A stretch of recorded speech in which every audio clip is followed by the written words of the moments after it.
What is up, creators? Welcome to the Friday Live Help Cast. It is coming back to the Friday live streams, 11:45 a.m. Central Standard Time. If you are new here, you never been around these here real and digital streets, I am your hostess, the mostess, Diana Galadney, helping you simplify video content creation. But on these live streams, out here in these real and digital streets, just answering your questions. Sometimes we may have some new stuff that comes to the table, new gear that comes out, announcements and all that good stuff, especially when Techtober hits and all the camera releases and hashtag all the things. But whatever your question, feel free to drop those in the comments below.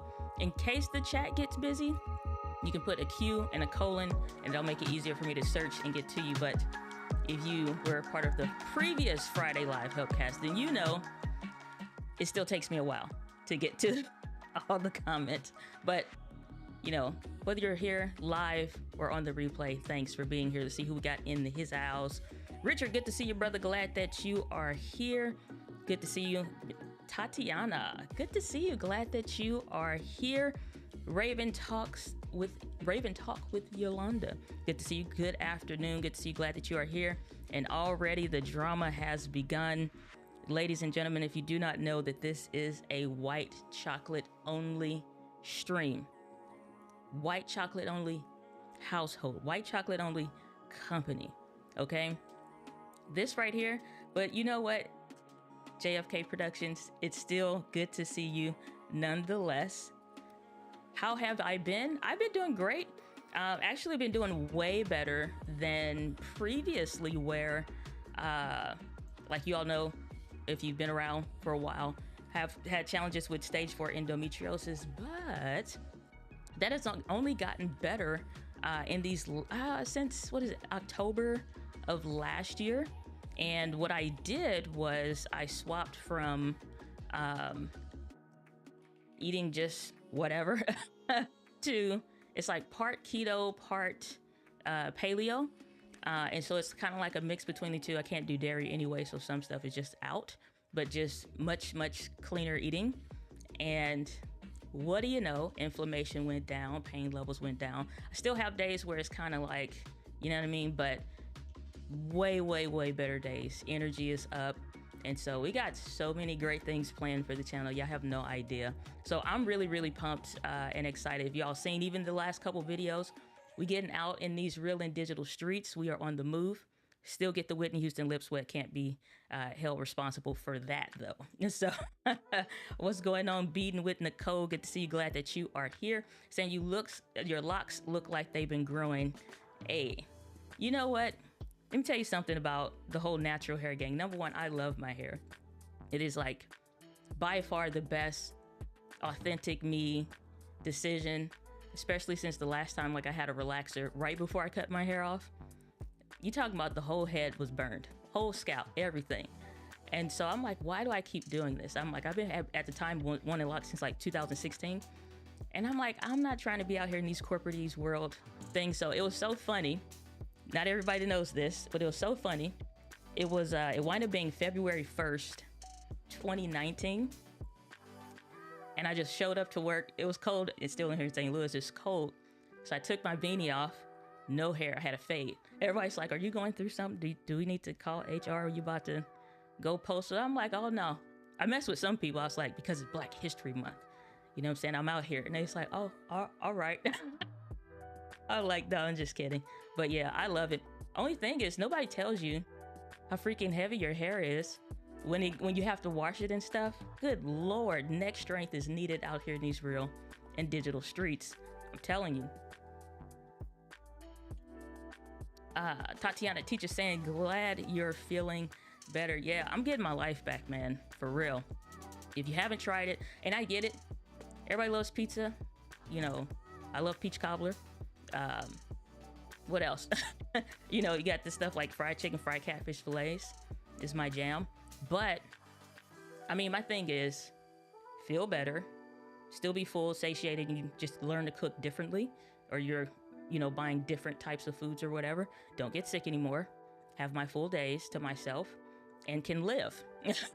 And so I was explaining that to my niece. She's like, how are you like avoiding highs and stuff? And I'm like, it's not that big of a deal. And you know, I mean, I guess you could indulge or what have you, but I'm like, I'm happy. So I cut mine in 2018. I regrown ever since, and man, they washed that heavy wash.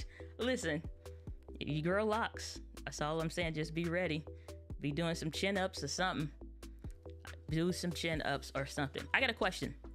Let's talk a little gear real quick because this has been top of mind. I haven't published the podcast yet. It's uploaded, but it's not published on the podcast channel yet. Here's a question. So do you all follow iPhonedo? Or his real name is Farouk, but his channel name is iPhonedo. Usually it's like, you'll see a lot in there.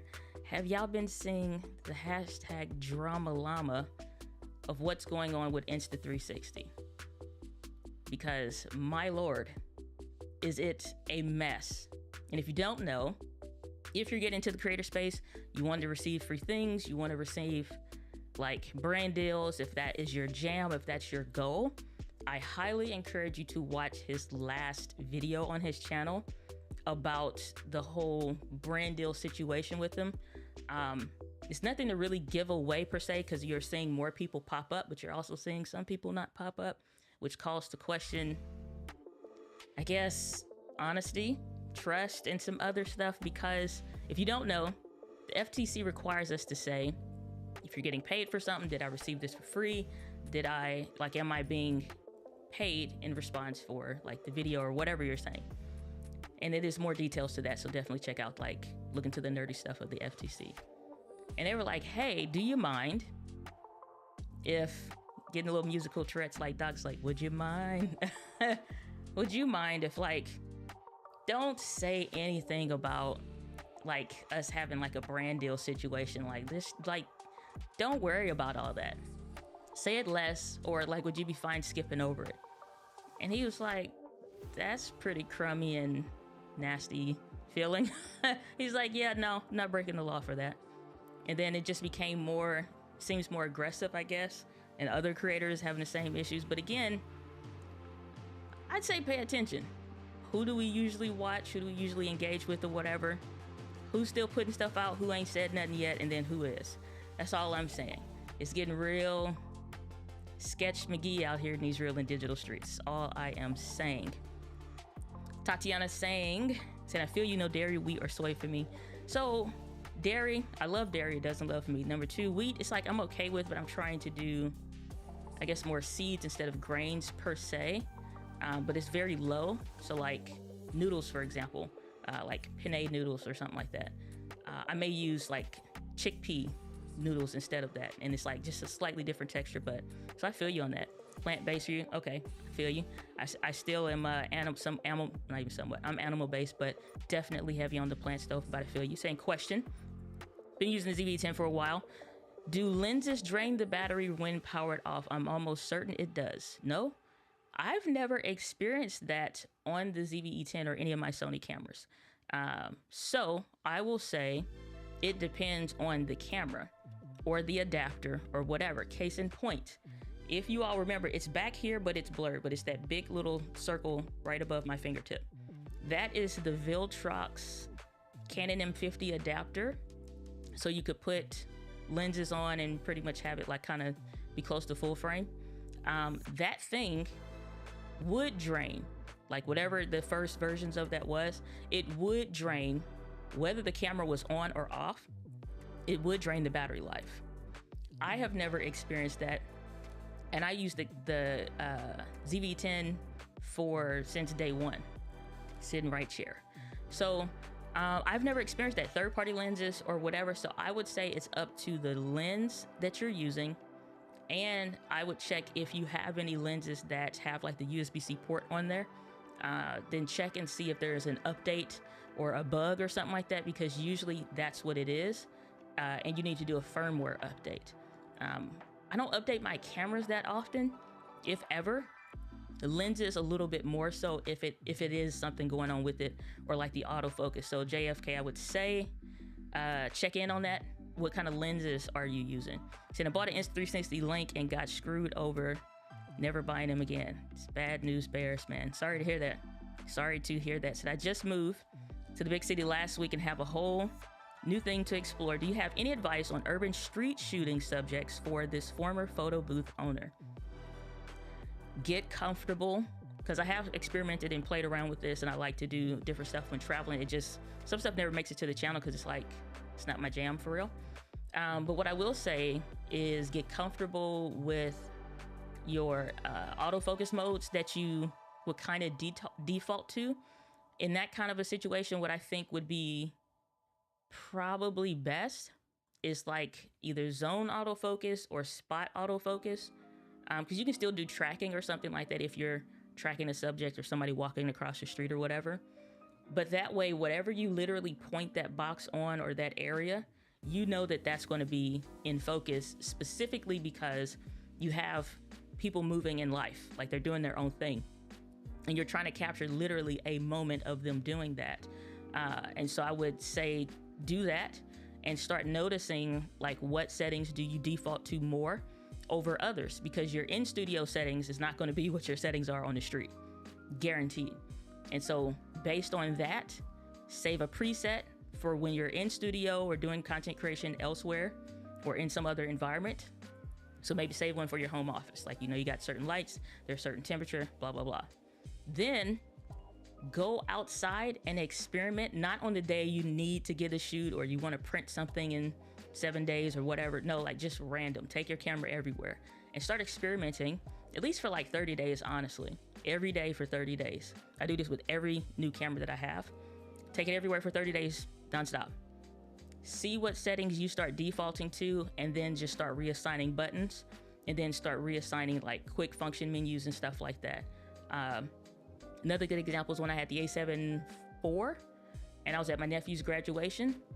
What I thought, because I never did a graduation before, what I thought prior to going there, was not what I actually needed in the moment. So just, save it to the My menu for the memory recall is what it is on Sony's if you're shooting Sony. So save it there. So that way, as you reassign buttons and stuff, you can just 2-button press, lock that in, and that now is the new preset saved for that environment or scenario. And that's what I found to work best. I do the same thing when I'm traveling, do the same thing with video. So I never want to have to rethink the same thought twice, if that makes sense. Saying Insta360, be like my homie, just don't mention this little thing, just so you know. Listen, them other table deals, it's bad news bears right now for them. For Insta360, I think they are in trouble. They might try to clean it up. They said, allegedly, that they will, like, this is no longer an acceptable policy in the company. It's like, so, y'all had the conversation and it was once upon a time somewhere. Nobody mentions like, hey, maybe in certain countries it's not a big deal, or it's not like an actual legal issue in certain regions or whatever. And then it's like, but maybe we should know for our US clientele or for our US creators or for our US customers or whatever, this is the guideline here. So like I said, that it just makes me feel like it's Shady Acres practice. You know what I'm saying? Like, and here's the thing, literally was in conversation with the brand, or still am, but I'm about to close that up. And the thing is, they have these things that they want you to do. And then it's like, I didn't build my brand. I don't care what level it's at. I didn't build my brand. I didn't build my authority. I didn't build trust. I didn't, you know what I'm saying? Like the fact that people trust what you're saying. Once you lose trust, I learned this from Pastor Mike Todd.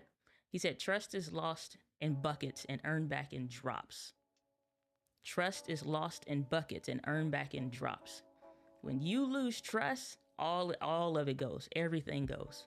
And it's hard to build that stuff back up. I'm not putting my stuff on the line for a small check or even for a big check when you know the other side of that is a bucket dump of some crap. And you must clean up the crap. Absolutely not.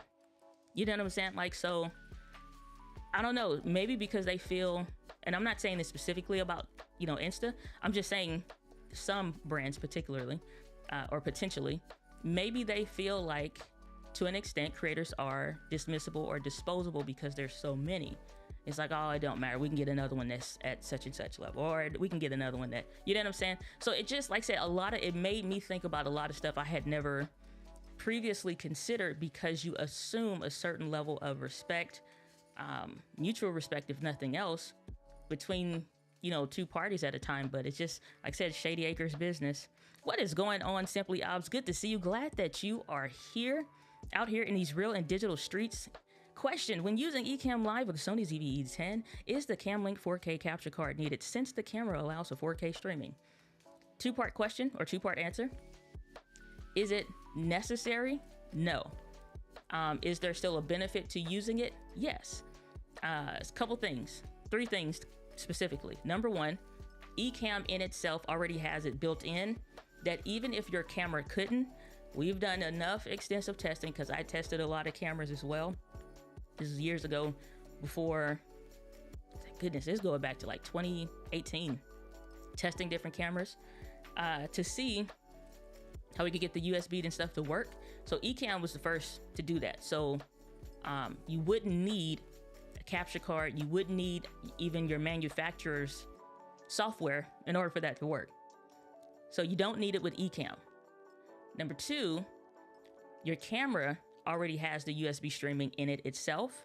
So it doesn't necessarily you don't have to do anything special either, other than have a fast data capable cable. So that's the second reason why you don't need one. The third option of why you may still want to use one, like I'm using one right now. I'm using my ZV-E1, but I still use a capture card over the USB streaming at home or in like scenarios like this, because I can use a dummy battery. That's like literally it, and the quality can be higher. Fun fact with your ZV-E10s, or any of mostly for, I think it's just about true for any brand, but specifically with the ZV-E10 that I'm, ZV-10, ZV-1, all of them probably. If you use a slow USB-C cable, it will only say it's going to output in 720p from what the camera is doing, USB streaming. You need a higher data capable cable. I like the one by Condor Blue and the ones by JS Aux, because those are fast data capable cables and they're braided. And so usually, you know how you may get frayed on the end from it just, I don't know, slightly drooping from the camera or whatever. You don't have that issue. So I like those, and I like Condor Blue just because it's like they're super fast, it's reliable, and they have a long cable version. But yeah, that's why I would say you can still do it. Doc likes to use the USB-C because he likes the internal charging. He don't really like the dummy battery stuff. As long as you're using a reliable brand, I think you're fine. And for the ZV-E10, Sony makes an AC power adapter. There's a video on the channel about that, about the options. And then for this one, since Sony doesn't make a AC power adapter, I actually went with the one from SmallRig. It was a company called RiceUp, but I don't know what happened with the shipping with them, so everybody couldn't get them. So I decided to test the ZV-E1 with SmallRig, because it's a brand I've worked with. It's a brand that has customer service and employees, not just like a white label something on Amazon. So I put some trust in that, and it was rewarded. So I went with the SmallRig AC power adapter. So that's dope. So that's what I would say for that, Raven, or excuse me, Yolanda. You know what I'm saying. So that's what I would say for that. So now I want to get a second battery and was thinking about Wasabi, but nervous about using off-brands. Any suggestions? I think I remember you saying get Sony. So Wasabi actually is one of the few reliable third-party battery brands that's been around for a long time. And the sales in their batteries are not as like cheap and bad as some of the other stuff. I've watched creators that are like super scientific, like Gerald Undone specific, that have went into details about this. So Wasabi is one of the cool ones, but over time, let's say a year into it, maybe could be even pushing at close to that 2-year mark, you will notice a drop in how long it hit 100, but it's getting to like, let's say 75% way faster. So the reason why I recommend getting a Sony battery for any camera, just about, hold that thought, asterisk there, just about, is because the cells are the best. So that's why I say do it. It doesn't matter a year, 2, 3 years later, that battery will still be good and still performing way better than the other ones. I've had third-party batteries swell up. I've had them where they are starting to look sketch and starting to like, again, because you just don't know where they're getting stuff from. It's just whatever random brand on online. But like I said, asterisk next to that, I've been using, hold on, I can show you. So I decided to test the small rig one. I did a short on it, but not really in the what's name. This is the small rig battery. They have it for FZ100, which is like A74, ZVE1, stuff like that. And then they have one for the FW50 battery, which is for the Sony ZV-10. But here's why I like this battery more than the Sony one. It charges via USB-C directly in the battery. I don't need to carry a battery charger. I freaking love these. I've been using these since last year. I freaking love these. The Sony battery right now for me is the second option. Or sometimes I'll just take 1 or 2 of these. I don't charge these in the camera from this port. They recommend against that if you read the instruction manual, which I do for everything. So yeah, don't do that. I don't know what will happen, and I'm not held liable. But I can take this battery out, charge it. You can still leave it in the camera and charge it via the camera's USB-C port. So I like these batteries more than anything else because it's so nice to not have to carry a battery charger or worry about, like, it charges with everything else. So that's my thoughts on the battery situation. But otherwise, go Sony. Reliable third party like a Wasabi is cool, but I'm really digging the small rig one. What is going on, Mr. James Manley, aka Media by Mayo? Good to see you. Hope all is well. All is fantastic. Good to see you. So you use the ZVE10. Yeah, so that'd be the FW50 battery. Wasabi's a cool brand. You know, if you're going with the Wasabi battery, those are good. Like I said, they've been around for a long time. Let's see, did I miss anyone? Saying never happened with my Sigma lens, but notice it's happening with the kit lens, especially right after powering off. The kit lens still takes a second to retract. I just got used to taking out batteries. So that delay for it to retract is normal on that 16 to 50 power zoom lens for the ZV-10. That's not uncommon for it to, like, you turn the camera off and then like maybe a half of a second or less, that motor pulls it in. That's not uncommon. It is uncommon though for it to be draining the battery. I would do a test, and then what I do with every camera, I was literally just telling my buddy this that does videography work, every single camera that I own, I put in airplane mode unless I plan to use the Wi-Fi or the app or something like that. Then I'll turn it off because it's in the My menu for me.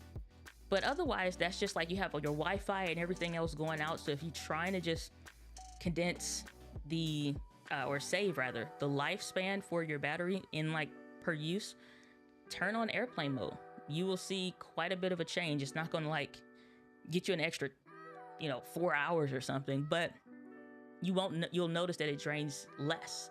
So turn on airplane mode, but also save airplane mode in your My menu. So if you need to quickly access it, you're not having to go to the suitcase and then there's such and such setting and blah, blah, blah. You know what I mean? But I've never seen that with the kit lens, so I don't know. Saying take your camera everywhere for a month. Yes, I've been thinking so long. It's like I want to do like a 30-day series on the channel of the stuff that I do for the 30 days. So when I got the ZVE1, it's not that much different. Sony sent me the A7S III, and the menu was newer for that one. A7 IV as well. So I think I rented. Did I rent this A7 IV? I think I rented A7 IV. Tried that out, or maybe I rented it and they sent it to me. So both. Menus are easy, but it's like how am I going to use this? Especially like the biggest thing for me, and I did do a video on like how I set up my custom buttons and stuff. But my thought process when I first get a camera is, What am I going to use it for 90% of the time? The other 10% of the time, what am I using? Or big math problem here. 90% of the time, what am I using it for? 8% of the time, what am I using it for? And then 2%, what's that like smidgen of something random I may do occasionally that is slightly different, and I may need different settings. Find those right settings, save them in my camera, and then from there, every day I'm testing something different on that camera. But for sure, that first day, I'm going all in into the manual. I'm going all in into the settings. I want to see everything this camera has and like what's different, what's new, what does this do, why does this work, why does do this, blah blah blah. But every day for 30 days, that camera's coming everywhere. People gonna get sick of me because I'm just trying to see what you do. But that is the fastest way to learn your camera, get uber comfortable with it, and know where something is like really quickly. Maybe you're not as nerdy as me. That's fine. But out here in these real and digital streets, I'm trying to do something, trying to create something. So I just want to be comfortable with what I got. But yep, take it with you every day, 30 days, you'll be in there like swimwear. I said, well, hold on, don't take your camera ever. I took mine to the dentist yesterday. Luckily, my doctor was chill. That ain't none of their business. Did they get paid? Okay, is the insurance working? That's all the dentist need to worry about. Okay, if anything, he should have been asking you to do some content for him. That's all I do. I switch it. If anybody say I don't want to be filmed, well, this isn't filmed, this is digital. And then that breaks them up a little bit. Then we laugh. And I'm like, what's your business about? Or here's a key, if you do, because you're doing like production work, ask them, what is your current promotion right now? Where do you currently focus on for the quarter? And they'll tell you something. And then we have a conversation about content. So that gets rid of I don't want to see a camera in here. Oh, shut up. Yes, you do. You need this camera in your life. You need this camera in your life out here in these really digital streets. So that's the only thing I'm saying. They'll be fine. They'll get over it. Saying, are there any audio devices that I can connect to my camera, then to my computer to capture direct audio to the camera other than a capture card? So HDMI would be, if you have a camera computer scenario, HDMI is, especially like with Sony cameras, because you can pull audio in via HDMI. And so that's an option, but like you said, it requires a capture card. Honestly, if you're in a controlled environment, I would not do wireless. Like for this kind of a setup, I would not do wireless. It just ain't worth it. It literally is not worth it. And most of the time, you 50 feet and under, XLR cable, HDMI, you're gonna be fine. Even if you do like a 30-foot HDMI cable, you're gonna be fine. The biggest thing is getting the efficiencies in place for what you are doing. But wireless audio or audio device, you can connect your camera to your computer. Actually, okay, so tell me this, follow-up question for you before I answer that with my second thought that I'm thinking. What are you trying to do specifically?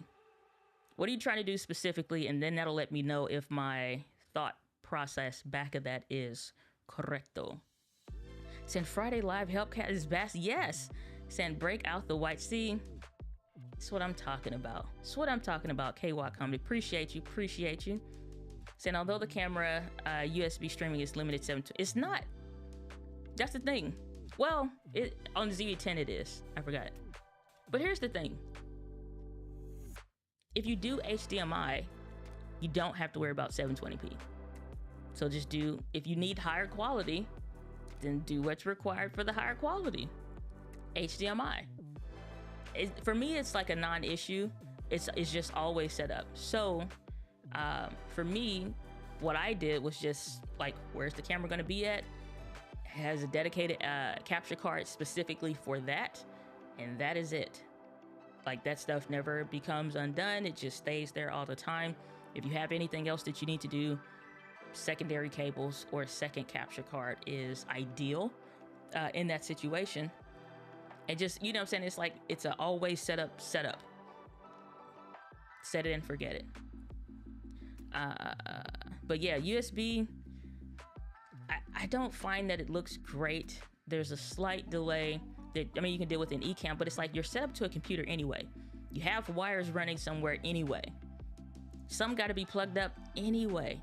So it's like HDMI, in my opinion, just makes more sense. You get the higher quality. You do whatever it is that you want to do. The quality looks exactly like it would out the camera. Like if I did a video right here, right now, on a regular YouTube channel, it would look the exact same. This is still in the 4K, 422, 10-bit hashtag all the things. It's gonna look the exact same. Still 24p, you know what I'm saying? So same thing with the ZV-10. It'd be 4K, 24p. It would, you know what I'm saying? It still would be the same setup. It would look the exact same. So I value the systemization and like the efficiency of it all versus like I don't have to buy this thing. Cam Links, I've had them run for forever and they just are good. So I don't know, I'm cool with it. So I used an off-brand one, it didn't work, so I purchased a Sony battery for my ZV-10. It was more money, but it was also reliable. So fun fact, if the price is a concern when it comes to batteries, because I get it, it's like we'll give you 2 or 3 different, you know, third-party batteries for 20 bucks. And you may see one Sony battery for like 50 or 60 bucks. Number one, it's like my first investment is safety and making sure my gear works the best way that it can. Because it's like we're investing this money to get the best results possible. So my hope, my aim, my goal is to get the best results possible. Sony battery does that for me. Let's say price is still an issue. All right, so what would I do? Honestly, you could get a used Sony battery. Because if you bought a used camera, what would come with it? A Sony battery. It would still work fine. You go to MPB, you go to B&H, you go to Adorama, you go to, I don't know about Amazon in that case. Because Amazon is fine. People do weird stuff. I ordered a UHS-2 SD card.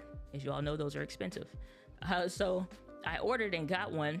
Package, a mess, not the right card. And I'm like, this ain't even the right card. Somebody said, here, you can have this cheap SanDisk card. I'm gonna take this. Somebody at Amazon didn't check the package, and you know, so I'm just like, let's not play with the funny business stuff. So if you do, Amazon at that point, like I said, you're just taking a little bit of a risk. But MPB, B&H, Adorama, KEH.com, also, all those guys, they have used Sony batteries. They verify that they work, that they're still good. Get you a used one. It'll cost you as much as the third-party ones, but it'll actually be an authentic Sony battery, and it'll actually still be good. So just take that in consideration. If you bought a used camera, it will still come with a used Sony battery anyway. The performance will be the same rules apply. So you can do that. See, y'all starting trouble in the chat. Ain't nobody got time for that out here in these real and digital streets. So hold on, are you saying the ZV-10 would do higher than 720p over USB? You know what, honestly, I apologize. I forgot. I was thinking of the ZV-E1. Because that one, if you do a lower USB cable, like quality SD cable, or a slower one rather, then it will be 720p. And then if you do a faster data transferable cable, then it will do the higher speeds. I apologize. So it's not the ZV-10, it's the ZV-E1 that I was thinking of. So, but yeah, it would be 720p via USB. I mean, good lighting, good lens, you know, throw it up with the blurry background. Who would know? You could probably scale it up, but I mean, I said, just do HDMI, you get the best quality ever. Saying, ooh, nice, I like the small rig battery. Yeah, it is dope. So I got a triple battery charger with my ZV-E10 bundle. I always pull them out to charge. So fun fact, way I save life with the ZV-E10 batteries, or just any batteries, the system is the same for me either way. What I do not swap the batteries out and have like 7 people. Like, I gotta travel with 7 of these batteries. They're being uber dramatic. So you can get 2 options now. You can get one of these small rig batteries with the USB-C in the bottom. You're probably gonna carry some form of a charger with you anyway, or battery bank. With a USB-C charger at this point, most stuff has some USB-C charging. So especially like you're traveling, you're going somewhere, you're doing something for the day, you probably don't have a battery bank with you. I don't want to carry 13 different batteries or whatever, because that's illogical to me. You can only use one battery at a time, which means you should be charging the other. And I do that. I only literally travel with 2 batteries. However, with the ZV-1, 2 batteries. ZV-E10, 2 batteries. Canon M50, 2 batteries. If SmallRig doesn't make the battery charger for whatever kind of camera it is that you're using, go with a K-Star or any of those other like single whatever something USB-C chargers on Amazon, because you can put it in there, charge it to the battery bank, and when you are using one, you should be charging the other. It takes the same amount of time. When you're done using that battery, that other battery is already fully charged. It's done. Swap them and just keep swapping them. Your battery bank's gonna last way longer than however many 3 or 4 different iterations of a battery. And most people are probably only going to use a max of 3, maybe 4 batteries if they going hard in the paint out here in these real and digital streets. But yeah, I just swap them. That's it. Even with the FZ100 batteries, keep one charged, keep one in the camera. If I drain that battery because I'm using it a lot that day, which usually doesn't happen, I can go all day with that battery. Swap. Put the other one on the charger, and I'm off to the races, because I'm probably going to top off my phone someplace. You're going to stop to eat someplace, swap them. You in the car a lot going on a trip, you have a car charger, charge it. You know what I'm saying? That's just my philosophy, because it is more efficient for me, and that's my biggest thing. Systems and efficiencies. Beaten with Nicole B saying, thank you. You are most welcome, my dear. Saying, Tammy Bear TV, good to see you. Glad that you're here. Which camera do you recommend for live streaming? Honestly, any camera these days can live stream. Honestly, only ones that I have some kind of sketch McGee feelings about is those super duper below, in my opinion, like base standard quality cameras of like the Canon R100s and stuff like that, and some of these other weird ones they're making under an M50 quality kind of a thing. Just make sure it has clean HDMI out, make sure it has USB charging, looks decent, you know what I'm saying, it has a good lens lineup, microphone port, headphone port is boss, and go from there. Base level recommendations, if you just are only live streaming, the ZV-10 is fantastic, and call it good. And as soon as this Mark II comes out, whenever it drops, those cameras will continue to drop in price. Some should be, but ZV-10, this and hissing, flip out screen, you can see thyself, has eye autofocus, small, lightweight, you can use dummy battery with it, good to go. Digital stabilization if you ever take it off the tripod, but if it's tripod only, ZV-10 is fantastic. Product showcase if you're into that kind of stuff, or need to use a different type of autofocus like that, ZV-10 all day, easily. So nice to see you. Gotta run writing a newsletter for the first time. Hey, congratulations, and have a great weekend, everyone. Good to see you. Glad that you are here and that you came. Have a good day. Much success to you. Saying that kit lens does require battery power to retract, so I've pulled the battery before it does and it wouldn't retract, so my assumption is it's straight. No, so it's not. And number one, you got to be careful about just mid processing or whatever yanking the battery out. People may do this with GoPros or whatever, those may be a little bit more rugged, but you really don't want to do that. I just like not advised. It's the same way like when our computers had batteries you could take off the back. You don't want to just yank it out, you know what I'm saying, it's the middle of doing something or shutting down or whatever. It's just like an SD card. So I would not recommend continuing to do that. It's not draining the battery. It's honestly not that big of a deal. And if it is, it's more preferable to take the lens off if you really feel like that lens is defective, or send it back and say something's wrong with it or whatever, or legit test it. Like, do test and see. It's at 80%. I turn the camera off, and then when I turn the camera back on later, now all of a sudden it's at 50%. Then you proof positive. Okay, take the lens off, send it back as defective, and get like a different one or whatever. But I wouldn't recommend just snatching the battery off. But the fact that it's retracting it, it's just like a last second thing. Same thing with the sensor or like the shutter. Sometimes that'll flick down or what have you. It's doing stuff to shut down. It's doing what it's supposed to. You're gonna break your stuff if you're not careful. So I would not advise continuing to do that. So yeah. Saying dang, it's like D from Dexter's Lab or DD from Dexter. What does this button do? DD was a mess. You're not like DD, okay? DD was horrific, absolutely horrible person. So the thing with the then she was super cool. It's just the particular branch policy. Bah humbug. They always say it's all policy for what? Sure it is. Wait till they come back to you and ask you for content. But no, I understand though. I get it. No biggie. Saying not in a huge room. I record music production, playing keyboards, drum machines, etc. Okay, yeah, then you good. What is up, Mr. Camera Junkie? Good to see you. Glad that you are here, brother. So now I've been recording and singing. Wait, how's Prince Aiden? Cause I ain't heard no updates in a minute. Okay, you better not be mistreat my nephew. Okay, how is my nephew? Let me know. How's Prince Aiden? Saying I've been recording and syncing the audio, but it looks like it's time to get a proper capture card. Yeah, see, all of that is inefficient. It's like trying to save, what are capture cards? Or maybe like 80, 90 bucks or something for, let's say, the cam links. It's like 80, 90 bucks, or continuing to wait till post, doing whatever you're doing, and then you're trying to sync the audio, and it's like your expenses and your time become the higher cost because you keep doing that over and over and over again.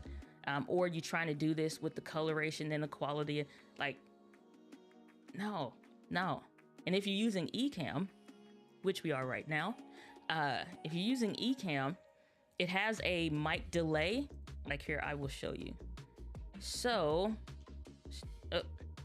what? Turn on live demo mode. Okay, it should be on now. All right, so, I turned it off. My bad, y'all. Yeah, don't ask again. My bad. Okay, so now you're seeing what I see on my end. So over here, you'll see where it says mic delay. For whatever small difference from when I changed the audio interface, which I did, and then, I need to answer your question that you asked. My bad. I'll get back to that. So between whatever difference it is between like the camera, if that changes, if I update the cable and it's better or something or whatever, update the, like, you know what I'm saying? I'm doing something to enhance the efficiencies. The mic delay may be slightly on, slightly off, or whatever. Usually just like 3 or 4 frames. So based on this, what I will do is adjust the mic delay. I'll do my test. I'll do the record only feature in Ecamm, drop that file in Final Cut, and then I'll see what that mic delay is, and then I can change it. What I'll do is I'll sit and I'm like, okay, we're at 3, level 3 for the audio delay, trying to see if it links, snaps, whatever. And then that'll let me know. And then I set the mic delay permanently fixed. So also, like, if my video editor tells me it's slightly off when you're doing it, it's like, oh, okay, let's switch. Let me do the mic delay and figure it out. Oh, it's 6 for when using maybe this camera in this setup or whatever. But set it, forget it. Seriously. It needs to be easy to create content. It needs to be fluid. It needs to be fun. And playing around with stuff, trying to like fit, I can't vibe with that. So like I say, if you use the mic delay stuff in Ecamm, you'd be good. So you had a question before. Let me get back to that. Let me go. Okay, hold on. I'm finding it, JFK. Okay, audio devices that you can connect your camera to your computer. So here's one option that I've been using, which is the Vocaster 2. And I've been using this for the last year or so. And on the back of it, which is one of the features that I love, on the back of it, it has a TRS port. So you can literally take an audio cable. So I could send this audio into my camera. So I have done that on occasions in different setups in the office or whatever, or for the podcast. And so I just want to send the clean audio the way this sounds into my camera. It has a cable for that. The new, it's crazy because the new Rodecaster 2 don't have that. And I'm like, this is mind blowing because this is what I want. Yeah, you can finagle it audio wise and techno nerdy wise. You can figure it out. I don't want to do all that. Simple, efficient, easy to execute. That's what I'm looking for. So it has where if I want to send this audio from this microphone into the camera, all it is a TRS connection there and into the thing. Fun fact with your Sony cameras that most people don't know, you can stream and record internally. There's no setting to do that. It's native. Not all cameras can do this, but with Sony cameras, you can. All the way down to the ZV-1. You can record internally and stream at the same time. So I would do this a lot when I'm doing, I'm invited to speak someplace, and we're doing like a remote situation like this here, and I want my own file. I want my high quality file, not with all of everybody's grids and whatever stuff is on this frame. I want my clean video file and the clean audio. So you can do it in those kind of scenarios as well. So if you're recording music production and stuff like that, that's one way to do it specifically. But I just try to keep it simple. Oh, we got a super chat out here in these real and digital streets. Thank you so much, super chat from Extra Edit, saying thanks for all the videos you do. My pleasure. I appreciate that. Thank you so much. Much appreciated. From my heart to your home. Thank you. Let's see here. Saying I'm lost on the capture card. Said I'm going to be doing my first live stream soon, and was going to use my ZV-10 and my laptop. I have a USB-C to USB cable. You can. The difference with the capture card versus the USB is just it's an option. It's not a have to, it's an option. If you want to still move forward with your stream, which what I highly encourage you to do, don't stop the show. When you connect your camera to that your computer with that USB-C cable, it will work. Put it in USB streaming mode, it'll say connected up to the camera. You do that, you're golden. It will work fine. Nobody's none the wiser, and honestly, nobody cares except for us nerds. Those of us that are like, well, I want to do this, and what about, it's just by humbug. So it's just an option. That's the only difference. The capture card is looks like a USB drive, and it literally has a female HDMI port on one side and USB on the other. The whole purpose of that is so I could take the image from my camera, plug it into this connector, and then on the other side is USB, and now I can send this information into my computer.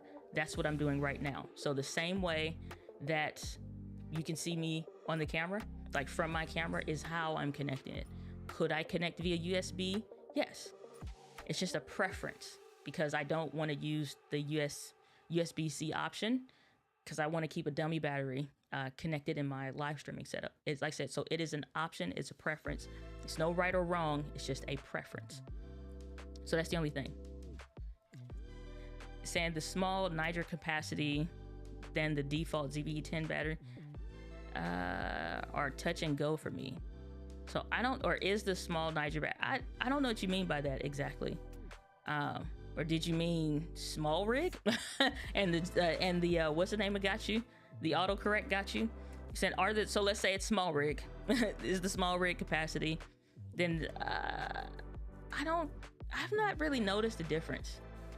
Batteries are touch and go for me. I've not really noticed the difference. And like I said, I put my camera in airplane mode to get the best results possible, battery life on any camera, because I don't need the Wi-Fi. We're not doing anything with Wi-Fi most of the time, or Bluetooth. So it's just extra drain unnecessarily. Put it in autoplane mode and I use it. If I'm going to, like for example, and you've seen this in many B-roll clips of me recording my content, you will see a battery bank connected into the USB port on the camera, and I'm keeping it charged. Start with a full battery, plug it in, and I can record for hours off 2400 milliamp hours, which is like a super small lipstick style tube of a battery bank. So nothing, something you probably already have around the house. So that's what I would do. And I just have that strapped to the tripod because I don't want to think about battery life. Sometimes I don't want to run a cable. I only use a dummy battery in this setup. I used to use it for like when I'm sitting back there or wherever else, but I'm like, why don't I just use a battery ring? That's more efficient. So that's what I would say. If you're set up, you don't want to use an AC power adapter, but you need a little bit of a something get a 2500, 3K, 5000 milliamp hour battery bank, and go from there. Keep the camera plugged up and you get to go. It's really simple. Promise. Then autocorrect got me. I'm like, the what?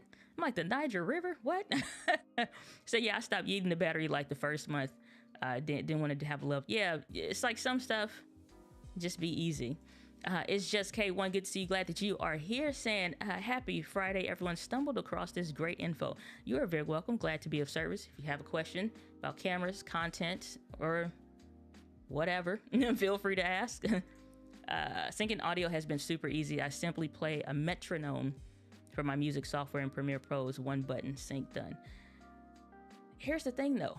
Final Cut can do it whether you do it or not. It just finds the audio files. Like all of these non-linear editors have the same thing, but why? Again, don't waste your own time. And I get you into music. I can technically still say I'm a musician. It's like I played alto saxophone, clarinet, whatever, a bunch of other instruments or whatever. Went to school on a full ride for a band scholarship, so I can definitely am a musician. But it's like, again, don't get lost in the sauce. Why are we using a metronome to sync up the audio, to do this or whatever, when you literally, like I said, if you're using Ecamm, for example, it's a one button adjustment. That's it. Set it, forget it. Be done with it.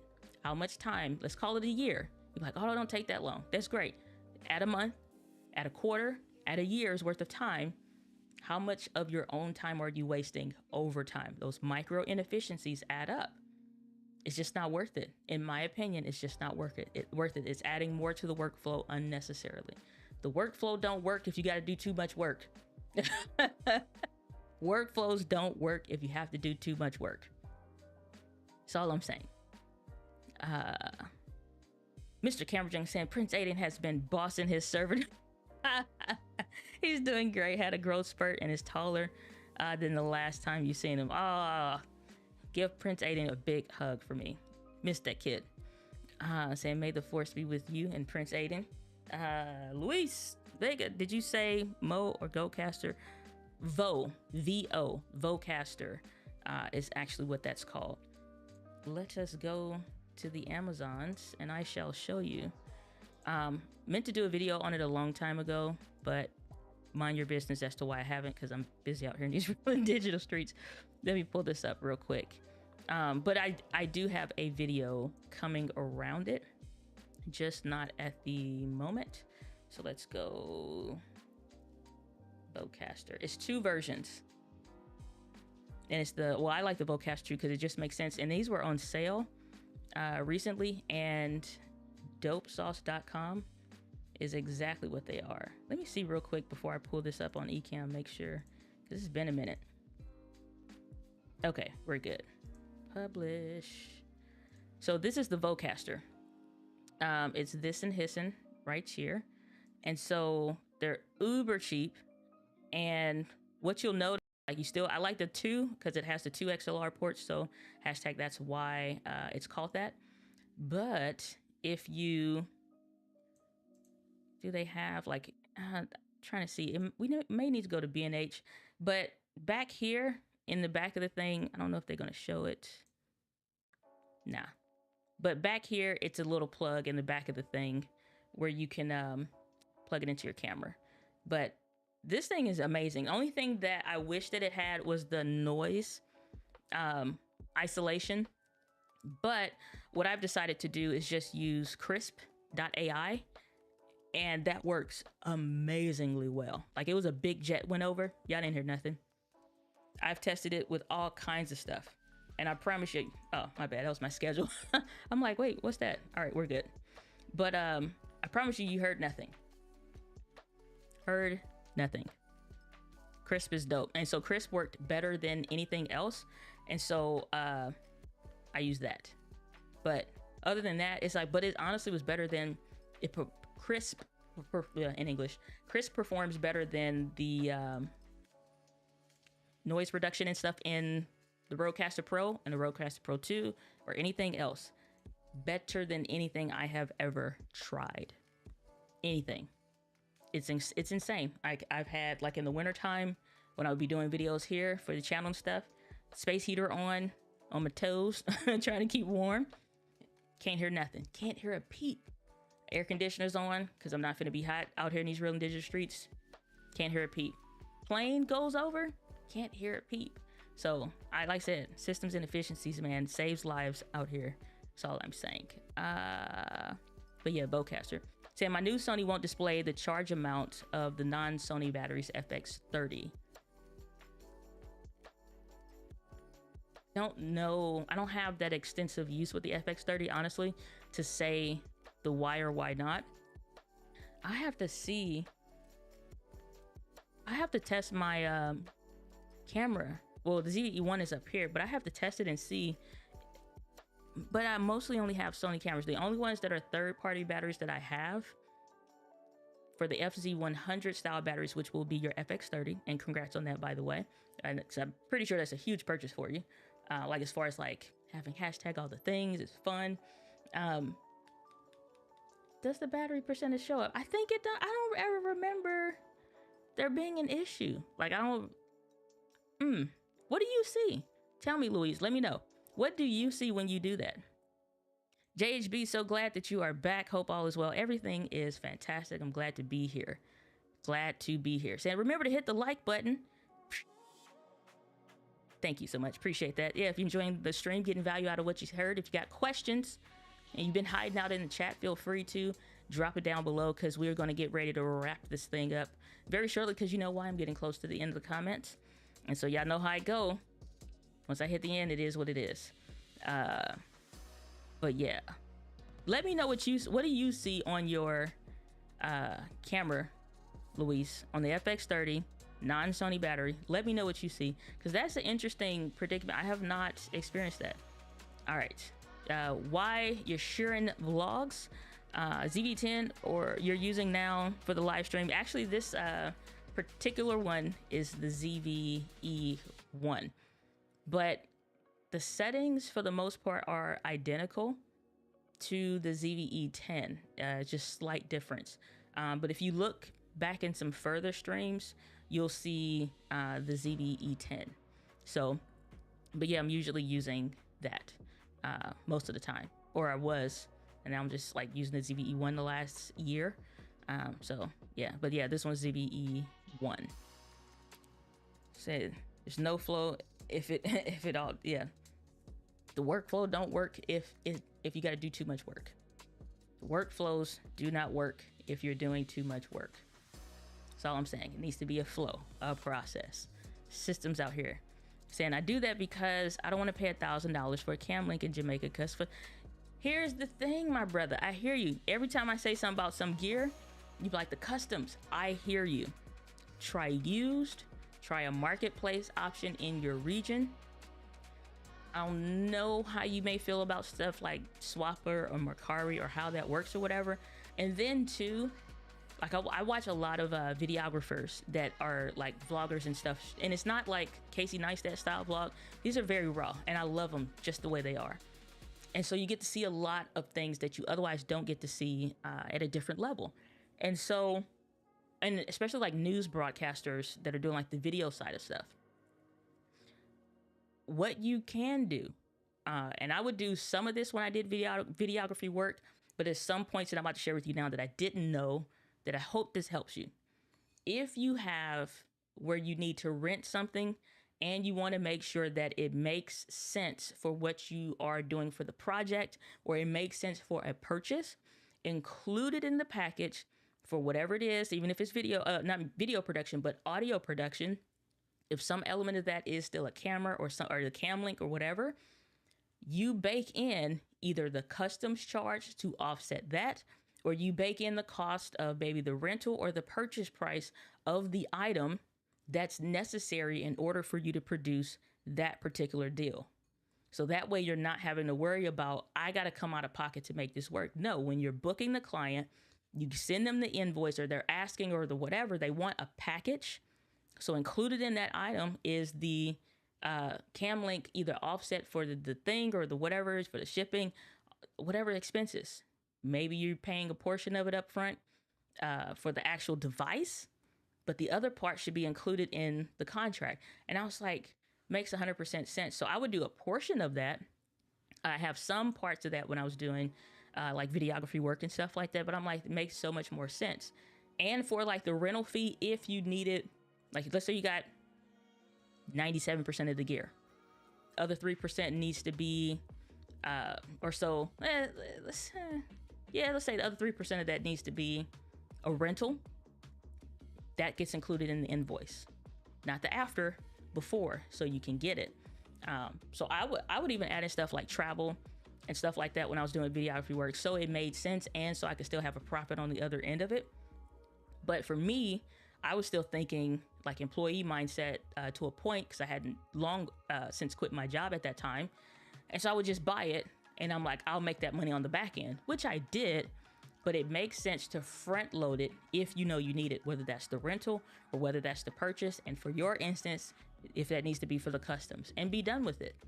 Like save yourself the time, energy, and money. And you could do, like I said, what I was doing before, where if you buy it, you know that you need to secure 2-3 different gigs to offset that. So I know it's not $1,000, but it's probably not like expensive, you know what I'm saying, for $100 thing or whatever. But just figure it out, brother. You can do it. Crisp for the win. Crisp.ai. 100%. Diana.link/crisp. It is the Bee's Knees Hall of Fame. It definitely makes it. Oh, my bad. What's up? Super chat in the business from Ravens Talk with Diana. Thank you, Diana. You've taught me so much. Your content is so helpful. Why, thank you so much. From my heart to your home, I appreciate you. Thank you. I really, really do. Saying it tells me it's not a Sony battery. Okay. It just shows an empty battery box, so you have no idea. Okay, so I can definitely say that's never happened on the ZVE1. But I do remember a time where the batteries were showing that. I'm almost tempted to say, is it the brand of the battery? Or is it just doing that for all of them? Because I remember reading in forums and stuff a couple years back, creators were saying like that they were having that issue.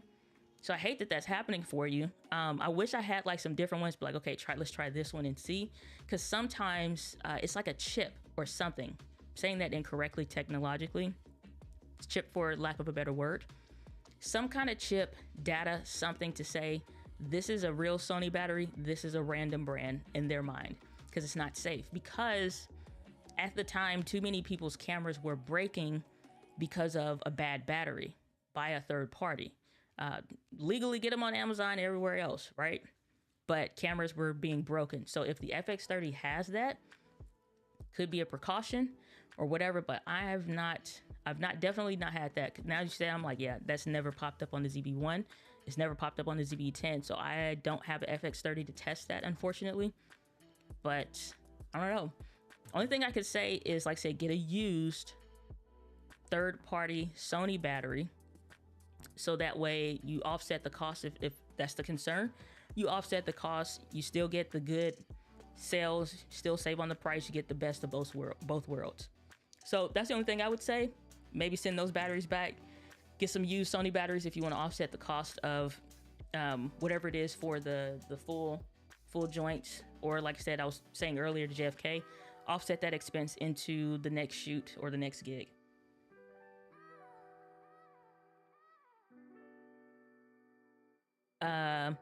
Extra edit saying, how do I extend the battery life on my Sony a6700? I love shooting in 4K 24 in S-Log Cine. So am I doing that right now? No, we're using, I think this is S-Cinetone today. So number one, put your camera in airplane mode, because, and this is for anybody, when you have Wi-Fi on, Bluetooth on, those are big drains to the battery. Turn them off. Turn them off. You don't need them until you need them. And if you do that a lot, like you do use the app or something for your phone, then put it in your My Menu settings in the camera that it's, you know what I'm saying, like it's a option so you can access that. That's what I do. But most of the time we're not using it that often. So you have this excess of power going out unnecessarily. I still prefer to have my brightness of my screen up to that +2, which essentially becomes like that sunny weather-ish type mode, because I need to judge exposure more than I need to save the battery in that essence, or in that sense rather, excuse me. So do that. Third option, hook in, like I said, saying earlier, if you, well, maybe you weren't here, a small 2400 milliamp to maybe 5000 to a 5000 milliamp hour. You do not need, I don't even know if they make those. It's just like a 2400 milliamp hour to like a 5000 milliamp hour, just like one of them small joints. Let me grab, it's literally right here. Let me grab it.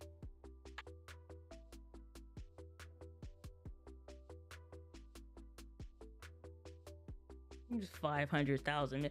That camera probably explode. So this is one I got from like my local electronics store, and it's like super simple. Let's go there. Here, USB-C, USB-C. Oh, I don't have product showcase mode on. There we go. So USB-C, it charges via USB micro because it's just like, I don't know, I think it's like $5, but it's lasted me for probably like 5 years, so it definitely earned it. These are the specs. Actually, I can do you one better so you can actually see what I'm showing you. With the magic of Ecamm, I can actually zoom in so that thou might be seeing in 3, 2, right there, 4400 milliamp hours, none special, simple battery bank. And let's back it up because nobody needs to be that close. I put this on the side of my tripod. I use usually any book bag that you get has those adjustable straps, and they give you an extra one, throw it in a bag, or a laptop case. Even check one like from, if you got one sitting in a closet, because you probably have it someplace.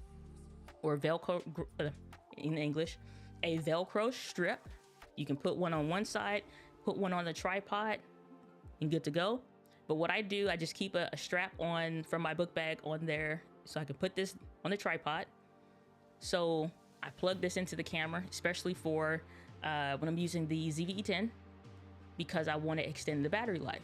And this is only 2400 this is 4400 milliamp hours. So my mistake, for at least 4400 milliamp hours.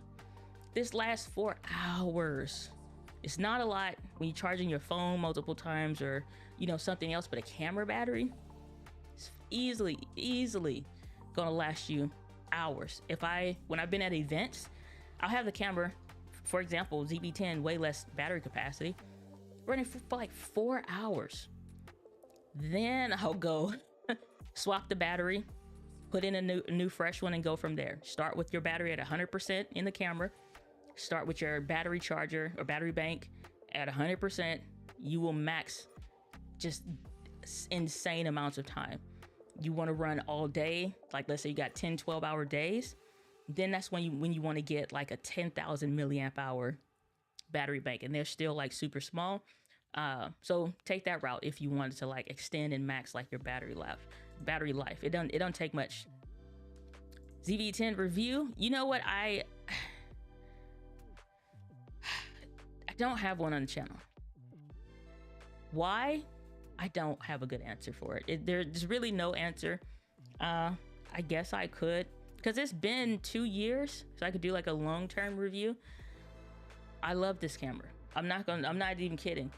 It's small things like because I literally, for a reason, and because I literally want to invest $0 in upgrading, so I got rid of all my APS-C cameras and just got the ZV-E1. So I went a year straight of no other camera. So I picked this one back up because I need it for some extra stuff that's coming up. I love this camera. There's only small things that I hope the ZV-E10 Mark II kind of adds to this and like kind of fixes some things. We know it'll probably have a new menu. We know it'll probably be the same body design. It probably won't have IBIS. It'll get a new sensor, and it'll probably still be an FW50 battery.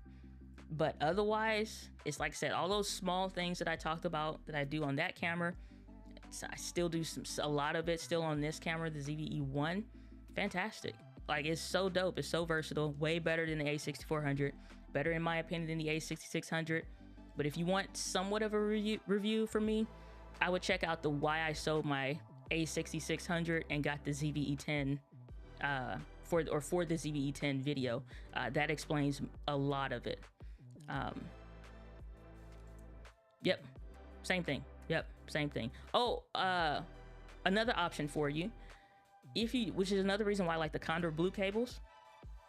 If you have the Sony little power brick that comes in the box with your cameras, or just anything, you can plug it into a, gosh, what do you call them? Power strips. Jeez Louise. Plug the power strip and have that USB-C go into your camera. With the Condor Blue ones, even on the ZV-10, it won't trickle charge. It'll be the full business. I've ran it all day because I was shocked, because I'm like, oh, it don't work. But it's like, it depends on the cable. That's what I learned. It depends on the cable. Those Condor Blue cables, fast data capable cable, and I could plug it into essentially a wall outlet or an AC port and run that to the ZV-10 or any camera, runs all day. No trickle charge. It just, so you start with your battery, it stays charged. First time I experienced that last year. So I'm gonna move to America because they indeed say it's like $1,000, even $500 custom. Say, man, y'all gotta fix that over there in the motherland and not the other land. Y'all need to fix that. What's up, Cost TV? Good to see you. Glad that you're here, brother. Saying no problem with my A6600. I just got the FX30, so I'm just learning its quirks. FX30 is boss camera. Don't get me wrong. If you had to see me screaming around my home when that camera came out, I felt like my favorite football team, if I had one, my favorite football team won the Super Bowl. I was losing it. Never bought the camera because I'm like, I don't think APS-C gonna. I was like, I don't know if they gonna do APS-C right or if they gonna do it dirty. So I didn't have trust that it was like, I'm like, don't leave us hanging. I'm like, I can't trust that. I was like, I can't trust that. So I'm like, I'm getting it. And I'm like, but it's a dope camera. Don't get it twisted. It is a dope camera. But it's like, it's same with the FX3. I'm like, I want ZVE10 creator stuff. The flippy screen, eye autofocus. I don't need the cinema-esque features. I don't need it to say shutter angle instead of shutter speed. Like that don't even matter. Especially like with the ZVE1. Let me know, Luis. Question for you: do you have the? And I think you do. I'm pretty sure you do. But do you have the like where you can adjust the shutter speed to do, or shutter angle on that camera? What it would be like? No, it doesn't have to be 120 frames per second. It could be 119 or 115 or whatever. Like, you can do the adjustable micro adjustments for your shutter speed or shutter angle. Let me know, because I'm pretty sure you can do that, but let me know, because there's been a lot of firmware updates recently with that. Say, hey, any recommendation for a gimbal for the A6600? The Sony grip is not cutting it. Okay. What is that one called? It is one that comes to mind, but I would ask, can you trust me to hold on for like a little while before you do that? Because I think, let's see here, Zhiyun, what was that when it came out? It was the something 3, M3. They had the light and it had some other stuff. But these are dope. But yeah, I'm not gonna say nothing. But these are cool. These are cool. This is the update to the Zhiyun M2. Heavy. It can hold the weight of the A6600 because she's a girthy girl, and the FZ100 batteries. So, I mean, you can try this one and see if you like it. Not everybody likes this whole white and black kind of setup here, and that's to each their own. You know, I don't know what to tell you to do about that one though, but it's available, modestly priced. Let's see, the other ones are the Weevil. Let's just see those. These are the other ones. I like these because it has like that undersling mode as well.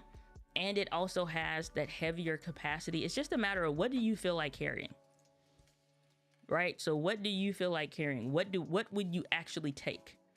If you need like heavier duty type stuff, I would kind of go this route. It's a little bit of a chubbing for the handle, which is like just enough to have like that secure grip comfortably. The one thing I like about these, they actually are comfortable grip wise or whatever. But you can take this piece here, that will be like the tripod part, put it on the bottom if you need that. Has all the follow focus, hashtag all the things, and like I said, it's modestly priced. But the weight capacity, if you're going to be doing like that new Sigma 24 to 70 came out, if you're going to be doing stuff like that, then you'd probably want to go with that one type of a deal. Like if you know what I'm saying? So I would say that. Question. Sandiner, can you wink, wink, nudge, nudge, tell the Ecamm devs, say, hey, Apple iPad Pro has M4 now. Well, I will tell you that the great folks over at Ecamm Live already care about said things, and because it's an Apple only product, so that's all I'm gonna say. And may the Lord bless you and keep you always. And thanks a bunch. You're very welcome. Please do a ZVE 10 review. We might just. Because I never did. I was thinking about that the other day, and I'm like, it's been a long time. I never, you know what I'm saying? I was like, I haven't touched it review-wise. Even the ZVE 1. It's time for that one to have a review, because it's been, like I said, it's been a year.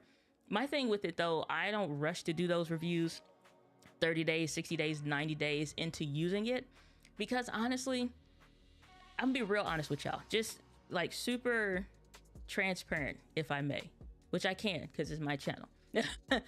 But I watch content just like y'all watch content. I have my favorite creators that I enjoy watching just like y'all do.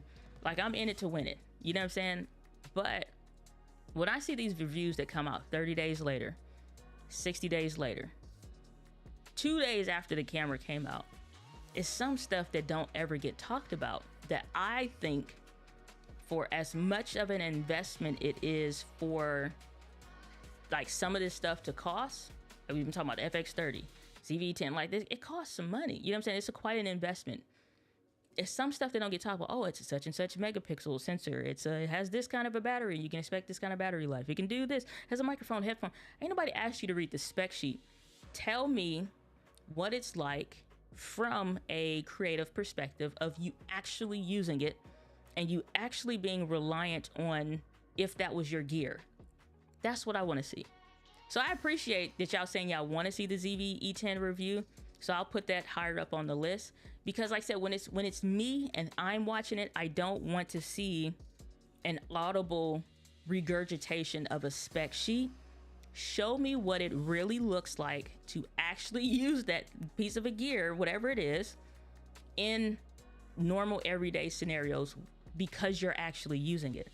What I usually find is like sub $2,000-ish cameras, for the most part, 1,500 or less, don't tend to get the same depth of a review, because they more so putting that to work. It costs more. It's what they actually want. They actually will use it. You get more topical, watered down kind of reviews or whatever. Not that they're bad videos, not that it's bad content, not that they don't serve, people or whatever. I just feel like it don't do it justice. You know what I'm saying? That's my personal perspective. So it's like, if I ever touch a review for a camera or something, hell, I don't even think I did one on an M50 or whatever. It was like past 50 videos or something. I was like, yeah, it's enough. But yeah, so we'll see. I'll roll that up to the top of the list. As far as ZVE10, good for gym, cinematic shots, low light kit lens, recommended lenses. I have a video on the channel on lenses for the ZVE10. And I do believe I've talked about a video specific for gym shoots, but here's what I would tell you. Before you start going and buying lenses, put on the kit lens that you have. Don't worry about so much settings and all that stuff yet, but go take your camera, put the kit lens on it. Gyms have weird spaces, and it's usually, unless you're in a large facility, you're usually like stuck up against like an elliptical machine, or you in between treadmills or something trying to get a shot if it's not a large space. Put the kit lens on. It'll be 16 to 50 millimeters, and see, even if it's at 16, do you still need a wider perspective? Because if you do, now you know you need something potentially between 10 and 16 millimeters. It's only so many lenses between that range that will do what you need to. Then it's at an f3.5 for that. That's as low as that aperture on the lens can go.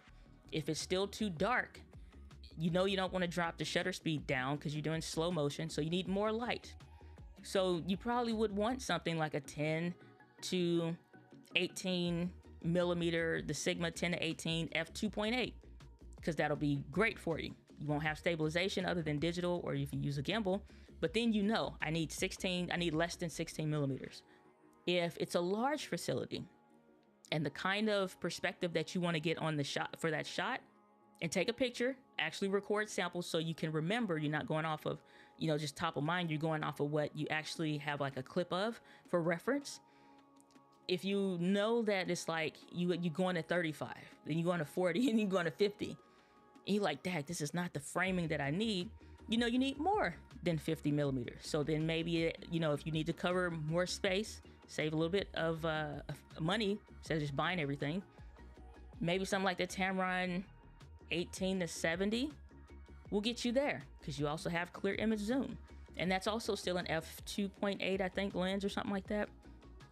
That is the perspective that I take, because you usually have to do, before you do any kind of shoot, before you do any kind of even just recording yourself in a specific environment, either you can go to that space, ahead of time and see what it looks like, so you can get perspective. Like I said, take your camera, do what I just went through, you can just go there. You usually have to go there before you actually need to do whatever it is you need to do. But that's what I do, because buying 27 different lenses, renting a bunch of lenses, it don't make sense. It's not logical. So that's what I recommend. Put your kit lens on and go and get frames of what you need perspective wise, because if you don't, you won't, you won't see anything. So just take that into consideration. That'll help you way more than my blind recommendation of not knowing what the space looks like. That way you can actually make an educated decision on what focal range makes the most sense. If you don't know, you need something quick because it's tomorrow, then yeah, like I said, at Tamron, like 17 to 70, excuse me, I misspoke earlier. You take that Tamron 17 to 70 f2.8, or the Sigma 18 to 50 f2.8 lens, so that way you do have a range. It's a sharper quality lens than the kit lens, lower aperture at f2.8. And if all of this sounds like some other language, I'm sorry. I don't know what to tell you. Shoot. Saying 10-bit 422 really elevates the APS-C line. It does. The A6700 was not as of a dramatic difference, and that upsets me, because I'm like, I left all my APS-C stuff for, and I'm like, then y'all dropped this camera. I'm like, you ought to be shamed, but I'm glad it exists. Zhiyun Crane M2. So I would go with the M3 over the M2, because M3, like I said, it's a little bit of a thing. So variable shutter, that's what I was talking about. Latest firmware, 60.4. Okay, yep. So thanks, appreciate that, Luis. Because that variable shutter, bees knees Hall of Fame. So like mine, if you notice, sometimes with the ZE-10, you would see, maybe your eye can't catch it, but if you ever scroll through a video, you would see that banding or whatever. We always have to play with it or whatever. I had dialed it in, but ideally just covering it and catching the glow instead of being closer to the bulb solves that problem. But it's super smooth now, because now you don't have to deal with that with the variable shutter, which is one of my favorite freaking features on the ZVE1. Love it. Cost TV saying, thank you, very welcome. Very, very welcome, brother. Saying, I got a ZVE10 with a kit lens, just learning it. Any tips? Yeah, I gave you the go. I gave you the ghost. I gave it all to you. You carry your camera every day for 30 days and keep using it. Keep testing it every day. Find one thing that you're going to experiment with, or 2 days if you have a day where you smoke, just every day in any room. If you're stuck at home, as you go from the upstairs to the downstairs, indoors to outdoors, from a room where all the lights are on to a room that's dark. Start doing it, testing it. When you first get a camera, a lot of people want to watch a lot of YouTube videos on it. They get super excited about it and they be like, I need more stuff before I can use it. Wrong. Take that kit lens, put the camera on, and start seeing what makes sense. Set it up. Record some what I call throwaway videos, where I start audibly saying, I still do this to this day when I'm testing something. So we are experimenting with S-Log3. And so I'll put the camera up and I'm like, okay, we at 119.9 for the variable shutter speed. We're at, so like right now it's like f1.8 with a plus 0.7, the multimetering for the, like, you know, I'm just reading all the stuff off so that I know what I'm seeing. And then I can say, that's the look. Like, that looks great. If I needed to reduplicate the way this looks, I know what the settings are because I'll read them. Fun fact, I've told y'all this before, take a picture on your phone. Like, hold the camera up to up to the screen with all the settings on. Take a picture. So if you like, I found what my look is for the live stream. It should be that. Take a picture of the settings so you know. You have memory recall in your camera. Even if it's still not right, but you're getting there, save it to the memory recall because that will save all your settings in the camera. You don't need an SD card to do it.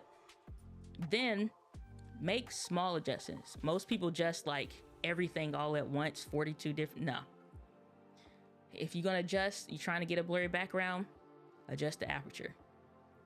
Like, oh, my shutter speed shouldn't be at 250 if I'm at 24 frames per second. Okay. I mean, I could show you on the camera if y'all want to go there, but I mean, we've done that before on older streams, but it's been so long since I've streamed, probably don't remember that you ain't been around for a while. But you know what? I'm gonna do it. Screw it. I got a little time left before we wrap this up. So let's see here. Go into the menu. Get my info. Let's go to out. All right. So now you see what I see. On my camera, these are my settings right now. So when you're looking at this, or you can use Ecamm, which I do this a lot too.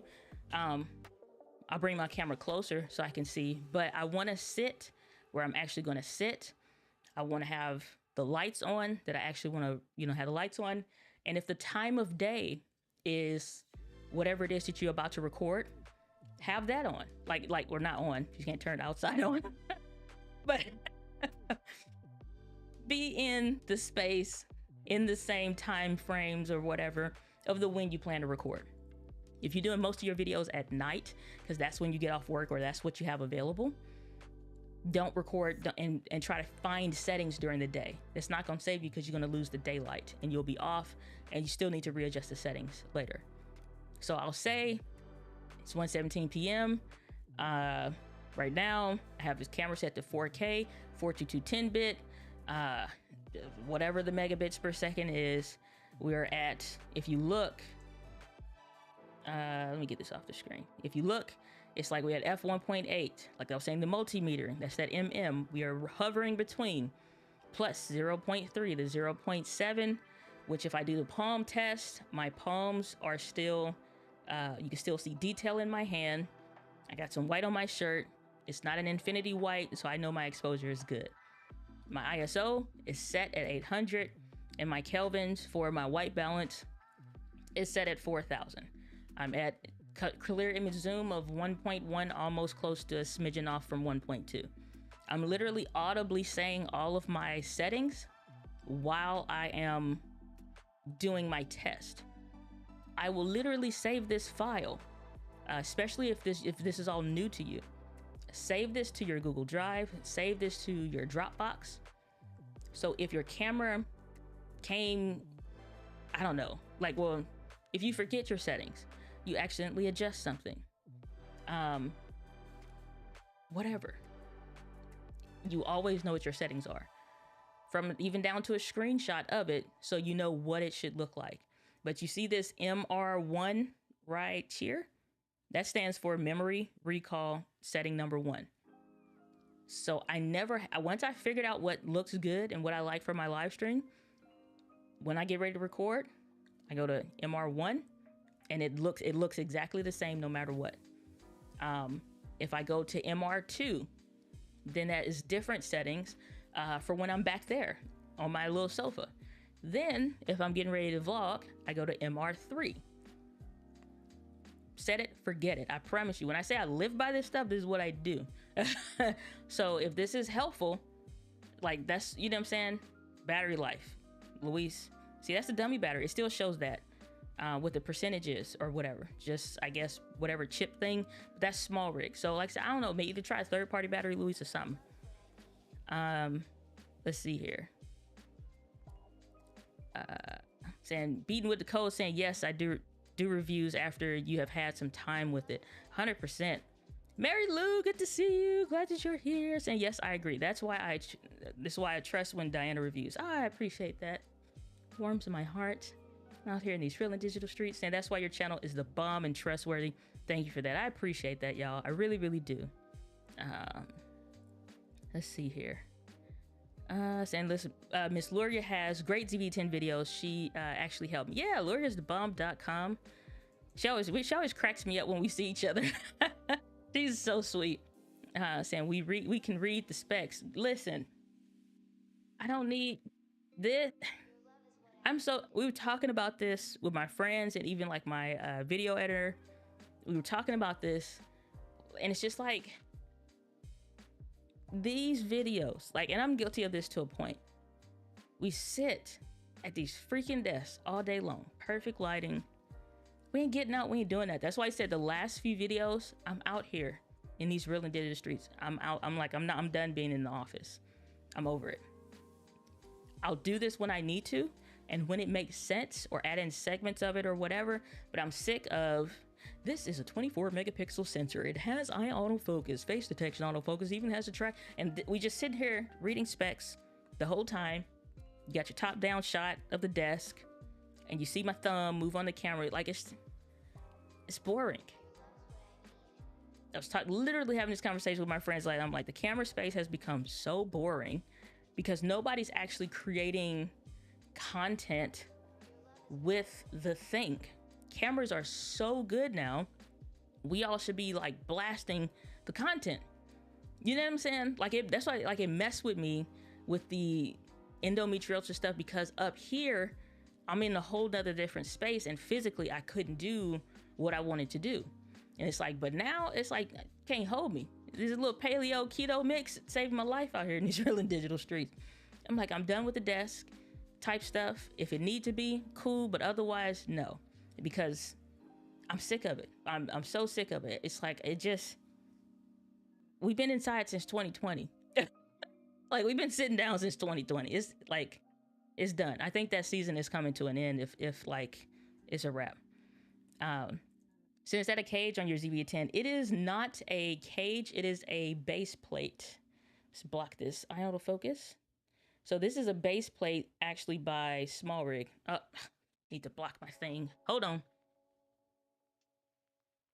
What did I do? I can't even access. So yeah, I can't access my thing. My bad, it hit stuff. But this is a base plate. That's all. And I just like it because it looks different. And I messed up my settings. I'm gonna turn this back off if y'all cool with that. You don't need to see no more. We're gonna go back and off. And we are good to go, as long as I don't accidentally kick anything else. But yeah. All right, next question. Jeff K. Production saying, go if you need wider assembly 11 milli f. It's good. So here's my, like, I have no qualms with that lens. But in his case, in a gym, switching primes from like uber wide to what, like that's something like a zoom and a good prime. I wouldn't go 11 millimeter prime in his scenario, just because it's good. Like that 11 millimeter is so good. Like I kid you not, it is a fantastic lens. Like I said, in his environment, you don't want all of those shots to be wide, slightly bowed, and just have that wide angle look. Even with clear image zoom, is still not the same.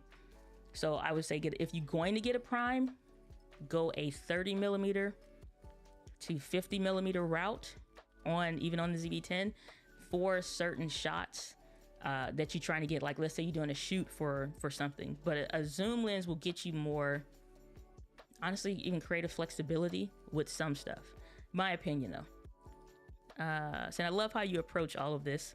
I send your playlist to folks all the time. Well, thank you so much. I appreciate that. And thanks for all you do. Thank you, Mary Lou. I really do appreciate that. So now that perspective right there is the bomb. Don't just be buying all of that equipment for nothing. 100%. 100p. So now you're all talking a foreign language. I think I need to take. So I apologize. Yeah, I was kind of going ham there for a minute, huh? It's like, well, here's the such and such and such and such. And it's so funny because I remember watching videos. It's like DSLRs were still out. That was the thing. And they start saying that stuff, and I'm like, the what? Okay, quick lesson. Shutter speed looks like a fraction. It was that number that was like over here in the corner. It was like the 119, whatever, just on this camera.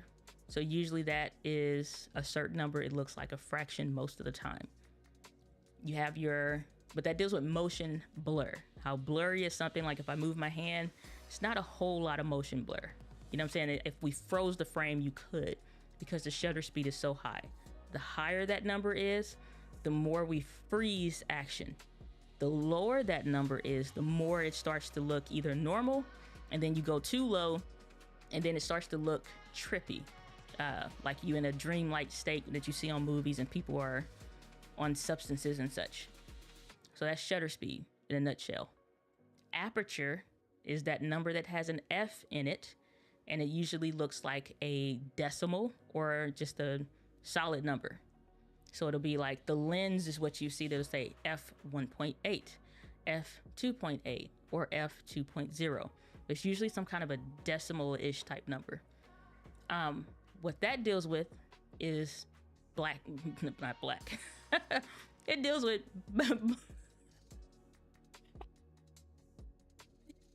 with background blur, meaning I think I set this camera to f1.8, which means the background looks all smooth. You see those fairy lights look like little orbs and all of that. The way I get this blurry background, that number, that F number, is based on the lens, not the camera. So a lot of people early on, when they're learning cameras and stuff, will buy different cameras thinking that that will make the difference, the greater difference of if their background is blurry or not. The lens, and it has that F number, dictates how blurry you can get. If you want a blurry background, you go f2.8 or lower. The lower that number, like the Sigma 16 lens, you'll hear people say it's f1.4. That means you can get a nice blurry background. f2.8, not so much. You can get something, but it's not going to be much indoors anyway. Other number that you'll hear a lot, and I'm not going to go through all this stuff, but is the frame rate. 24 frames per second. I like it because when you do, well, now I'm getting super technical. Whatever the frame rate number is, 24p, 30p, or 30 frames per second, 60 frames per second, you'll hear 120 frames per second. But 60 and 120 is usually like sports, and you're trying to slow stuff down for slow-mo. 24, 30. 20 is usually considered more cinematic or whatever. I hate that corny word. And then you have, or the way they've made it corny online. 30p, usually see like news, even some soap operas and stuff. It looks like hyper realistic, whatever. The news is like that. Sometimes I think now they're using 60p just for getting that hyper realization look. I like 24. It's normal. Whatever that number is, so I picked 24. my shutter speed should at least be twice that. So ideally, I'd be at 48 or 1/48 of a second. If you remember, the shutter speed should be a fraction, or looks like a fraction. Close you can get to your camera is like 1/50th here in the US, so that's what you would do. ISO, last one, because this is not a tutorial. ISO deals with light sensitivity. So the lower this number is, the less light that you will see, kind of, or less bright it is.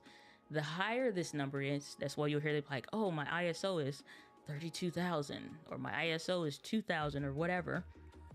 Then you'll see it's just like, looks like kind of like money, has commas.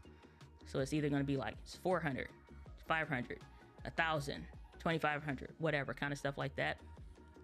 That number is like light sensitivity. It's called the exposure triangle. There's a video on the channel that talks about that, where I try to simplify that, and I've done live streams on the exposure triangle where I literally will say whatever, just like I'm describing it, and then I'll adjust the setting so y'all can see what that looks like in real time. But if you're on desktop, go into the search bar on the channel and type in exposure triangle, then it will come up. So I explained that video. I need to do an updated video of that, because that one kind of looks ugly. Not even kind of, it looks ugly to me. So yeah, hopefully that helps. Delusional Arcade. Any recommendations for any ZV-E10 lens recommendations for a fixed overhead for a repair bench? I would like to be able to zoom in more than the kit lens. Then you can go, if the 16-50 on the kit lens is not your jam, and you find you need more than 50 millimeters, quick fix for the moment, you can use clear image zoom. If you're doing 4K, you can zoom in up to 1.5 times. And then if you are in 1080p, you can zoom up to 2 times. And that'll get you far more reach. Lens wise, for a top down, I would go f2.8 for lighting, or for just to help make sure you can bring in as much light as possible to the camera. The 17 to 70 by Tamron is too hefty, and like then you have to either counterweight or have a super strong overhead mechanism, which I don't want to put too much weight there. I will go 24 to 70-ish, somewhere in that range. I feel like I'm missing something that I usually would recommend here, but 24 to 70 is a good range there. Like I said, you can look at the weight of the Tamron 17 to 70 f2.8 lens and consider that. But because even if you go prime, you still, like, 85 is way too much. 50 millimeters will probably be, but it's hard to back off of that 50 if it's ever too much. Like, let's say you have something tall on your top down shot. Now it's closer to the lens. The other thing you have to account for is the minimum focusing distance. So let's say I don't have a lens until I get up. Let's say this is the lens, right? And I have this tall microphone. Whatever the minimum focusing distance is here, you need to account for that. So it's different when you have something that's flat on your bench, or you have something like a washer or a screwdriver or something. But if you have something that's tall, now you may be within that minimum focusing distance range, and it's not working for you. So I would check not only, looking at a 24 to 70, but look at what the minimum focusing distance is of the lens and how close can you get. The reason why I'm leaning heavily towards you getting like a 28 to 70, that's what it is, 28 to 75 by Tamron. 28 to 75 by Tamron f2.8 lens, because Tamron lenses do what no other lenses do, whether it is a zoom or a prime, and it can act like a freaking macro lens if it wants to. So you don't have to worry about that minimum focusing distance of those lenses, any of them. That's where Tamron separates themselves from anybody else. Anybody. Good autofocus, smooth, reliable, clean image, looks crisp. Can even throw a Black Pro Mist on there if you like a little razzle dazzle. But that's what I was thinking of. Tamron 28 to 75 millimeter f2.8 lens. Get that. you're good. So it don't matter if you have something tall, the minimum focus distance will still work. And if you do need to account for that, you can go a deeper depth of field. So like a f 4.5 or something, f 3.5 even. That would be my recommendation. Hopefully that's not too nerdy. So I would like shutter angle for the cinema line. So you don't have shutter angle? I thought you said you do, Luis. All right, I think I answered that. A problem I have is hoarding all these test videos. I need to delete them for cloud storage, man. Why are you still saving this to the computer? Cloud storage. Cloud storage. Cloud storage. Saying, oh my goodness, we can see your camera settings. Yes. Saying, what if you need... Okay. Y'all ready for this? Y'all not ready for this. If you're ready, put it in the chat. I'm ready. No, I'm just kidding. Let's go here. I'm about to show y'all something that I don't show, because I know y'all not ready for this. If you're ready, say I'm ready in the chat. Turn to your neighbor. No, I'm just kidding. Let me pull this up on my computer first, and then I will show you. Let me show you why, let me show you what's going to take your content creation to the next level. I've been doing this for some years. I just don't talk about it unless I'm in a course or I'm doing some kind of a training. Then I discuss it, but otherwise I do not. And this will save y'all life, I promise you. Let me make sure I don't have any sensitive info. I think I'm safe. Just don't be thieves and such, you know what I mean? I think we're good there. All right, so I'm about to show y'all what's gonna save your life. Content creator, video production, whatevs. Do this. Let me show y'all. Do you see what that says? And this is in my book too. Freaking The One Right Video, best-selling author. Get with it. Get with it. This is back here. Y'all gonna make me go somewhere. Yes? What chapter is this? This is in the chapter called The Secret to Hiring a Dope Video Editor. Chapter 19. Let me go back real quick, because y'all done got me on my box. All right, this. You see? It's in the book. Folder structure layout. Talk about chapter 19, page 180. The Secret to Hiring a Dope Video Editor. In my best-selling book, The One Right Video. Okay? Go to dyna.link/book or onerightvideo.com/Amazon. But I'm gonna show you this, because I know y'all don't know this. Make your own B-roll library. I've been doing this for years now. Make your own B-roll library. Why? Because there are things that you need. I organize this based on the manufacturer. So when I have certain things that I need, I can go there. Even for myself, we have this Diana Actions folder. So I can go there for myself. We have the Diana Actions. I can go there, and there's clips of me doing all kinds of stuff that I want to keep. We'll update these periodically to something else. We have Sony up here at the top. It's not alphabetical in this instance because we do a lot of Sony, so it just cuts down and it's far more efficient. So that 16 to 50 kit lens, I can go in here and I can see what vertical clips do we have of this, and we describe it to the point and the level of depth that you can search anything with the lens and what kind of a shot do we need for that B-roll clip. For my video editor, we don't need to be going like spending all day with this stuff. Just the base, like what do we need?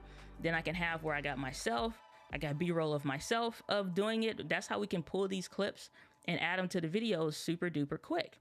Then we may have like a 1080p version. It's like, oh, this one has 2 cameras, whatever. So I can have all kinds of stuff in here, especially for y'all that are doing videography work or whatever. What do we got for ZVE1? So B-roll clips, we got images, we got test shots, we got we got the camera manual. Can I get an amen? And so it's like, oh, we need a close-up shot. You could type close-up and ZVE1. This, these various shots will come up. So I can have where I'm going through the various custom settings I have where I can go through and I'm like showing myself on the screen, where I'm holding the ZV, different, all kinds of stuff. This will save your life and your bacon. Even examples, I think that was from the GoPro that I had or whatever, just using a frame, or maybe it's from the camera. Like, we have all kinds of stuff showing dynamic active. I need to get a few more shots or whatever. These are ones that still need to be named, that are new from those last couple updated videos. But it's like, here's one of me entering the dummy battery thing, or whatever. Shot markers, one of my other favorite settings on the camera. Bees Knees Hall of Fame. This will save your bacon 12 times over 12. Create your own B-roll library. I talked about this on my podcast. Type in on YouTube at Video Simplified Podcast. Matter of fact, I'm going to put it in the chat at Video Simplified. And y'all have to forgive me. I took a break. I didn't announce it. I didn't say nothing. I needed it. And I felt also everybody was acting all weird on YouTube, like I'm quitting YouTube. I'm never coming back. It's just like, and then I don't know, 2 weeks later they come back. I'm not for the dramatics. Like, I'm taking a break. I'm a human. I've been consistent for years. I'm taking a break, and I just didn't announce it. And so now I'm coming back. So if you're on the email list, prepare thyself. We got some amazing stuff that's about to drop very, very soon. But yeah, B-roll library for yourself, for your content, for your brand, for companies you work with. Why? Don't, like when I said earlier in the stream, a workflow does not work if there's too much work, because then you can't have no flow. A workflow does not work when there is too much work and no flow. So a B-roll library became the thing that I made, because I'm like, why do I keep recreating the same shots? This is back in my M50 days. I'm like, why do I keep re-recording the same? So I got to rip my video, try to find that snippet of something. It just didn't make any sense. So do that. Even if you're a coach, I'm about to save y'all some. Y'all ain't ready. Turn to your neighbor and say, I'm just kidding. I even hate when they say turn to somebody at church. I'm like, I don't want to talk. I ain't come here for that. Turn to the person in the chat above you and below. But what I'll do is, for your coaches, your service-based business, maybe not product-based. Guess what else goes into that Diana Actions folder? Me on a podcast, me on a call, me on stage, me about to revise my book, me recording the audio book that's about to drop. You know what I'm saying? Like, think like all the things, you working with a client, you scheduling your content, you scheduling your schedule, you working with your team, all the different, from wide, medium, close-up shots. You gonna work anyway. For tomorrow, assignment for everyone. If you don't need your camera, or the segments that you don't need your camera, record some B-roll and start uploading it, but offload it to the cloud. I'm not a person that, recommends a bunch of hardware-based stuff, because it becomes a slower workflow process. Super efficient. You have Google, Dropbox, and Drive already. Probably increase the price slightly for whatever your coaching and stuff is, to offset the difference if that's an issue. You know what I'm saying? Go for the gold. So I hope that bless you on this fine and wonderful day. I'm just saying. So far I went outside with it, but I did practice live. Now I need to go around the house with it. Or 100% take your camera everywhere.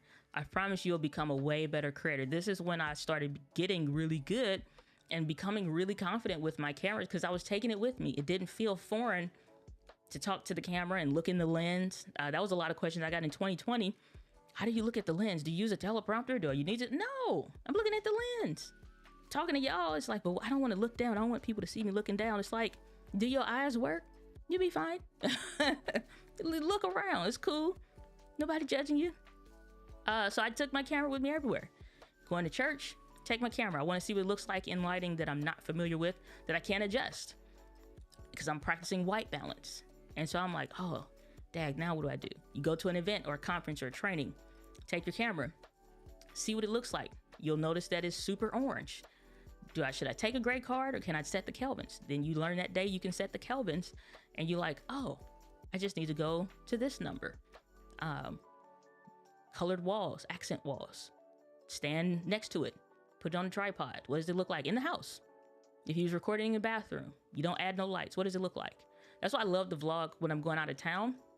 Not only to document my own experiences, I want my memories to live outside my own brain and have a life. I just love being able to go back and watch that stuff. But I also get to try and experiment with new settings. And my only goal, anytime I'm doing that, I just want to look normal. No big goals. I just want to look normal. That's it. All right. Let's see here. Let me scroll down. Y'all know the chat I be behind. And nothing changed apparently. Veronica Armstrong, good to see you, saying the best. I'm so welcome, my sister. Good to see you. Hi, Dana. How you been, buddy? I'm doing good. Good to see you. Please tell me how to pronounce your name. If I could say regular English words, I might be able to have a conversation. Please tell me how to properly pronounce your name so I can say it right, because I don't want to say it wrong and remember it wrong. So please tell me how to pronounce your name. I'd love to know that. But how have I been? I've been doing great. I honestly have been doing great. I'm so blessed. I'm so excited about some stuff to do. We're about to do our first big launch that we've ever done in my company. And I'm excited. I'm really excited. I'm so pumped. So I'm doing great. How are you? Saying the camera review revolution is happening 100%. Appreciate the tip, sis. Keep rocking it. Thank you so much. Appreciate that. Saying now when I tried to video my beats, the autofocus took way longer to adjust than yours just did. Even though you may use a Sony camera, get familiar with the different autofocus mode. So maybe that would be a video that's worth exploring. But get familiar with that, because what you'll notice, not everything is great for eye autofocus and face detection autofocus. If I change my settings on the camera again, I can show you. You have zone autofocus, you have wide autofocus, which if I'm in the frame and I'm just doing whatever, that tends to work best. If I'm doing B-roll shots, I may go to zone autofocus, so it's only about a box about this big on the screen. Anything within that box works. If I need to specifically get a small something, or I'm getting the words on something or whatever, then I'll just do spot autofocus, and it's only just that spot that the camera will focus on. And so it's not trying to track my eye or the eye of the person. Even product showcase mode, this was a tip in the last video that I published, or not the last video, second to last video I published on the channel. If you put on product showcase mode, because you need to focus on something that is closest, not necessarily a person or whatever. It could be B-roll shots, or even of people or whatever, but you need to focus on whoever's the closest one, whatever the closest thing is. Product showcase mode is a great autofocus mode. Most people don't think of it outside of just, hey guys, welcome to my channel. I'm gonna show you this whatever thing that I have here, you know. And so try a different autofocus mode on your camera. I have that set. It's just a video on the channel where I talk about my custom button settings. On the quick function option, the little swipe up menu you swipe up now, but you hit the FN button on the back of your camera, that little thing that comes up that's about a box yay big on your screen. I have it there because I'll often switch the autofocusing modes, or the type rather, based on what I'm trying to do or need to do. Need to drink more water. All right. Thank you so much for the super chat. From my heart to your home. Thank you. I appreciate that. Sincerely. Saying thank you for the small tutorial. I appreciate that. You are most welcome. Saying it's all good. No reason to apologize. I'm just new to camera stuff. No worries. That's why you'll see the brand video simplified. And so the explanation was great. I understood it clearly. All the settings you just talked about are the settings I have definitely played around with so far. Yep. The fun fact is, what most people don't recognize with camera settings especially in scenarios like this or whatever, you will only need to touch 2 or 3 settings. The shutter speed is not one of them. The aperture of the lens usually isn't one of them. The frame rate, you don't have to change that unless you may be doing regular videos and then slow motion or whatever. But most people don't, not often enough. The settings that people mostly change, that they may have to, and you really only need one for the most part, will likely be the white balance if you're recording at different times of day or in different spots of the house or wherever it is that you're recording, and the ISO.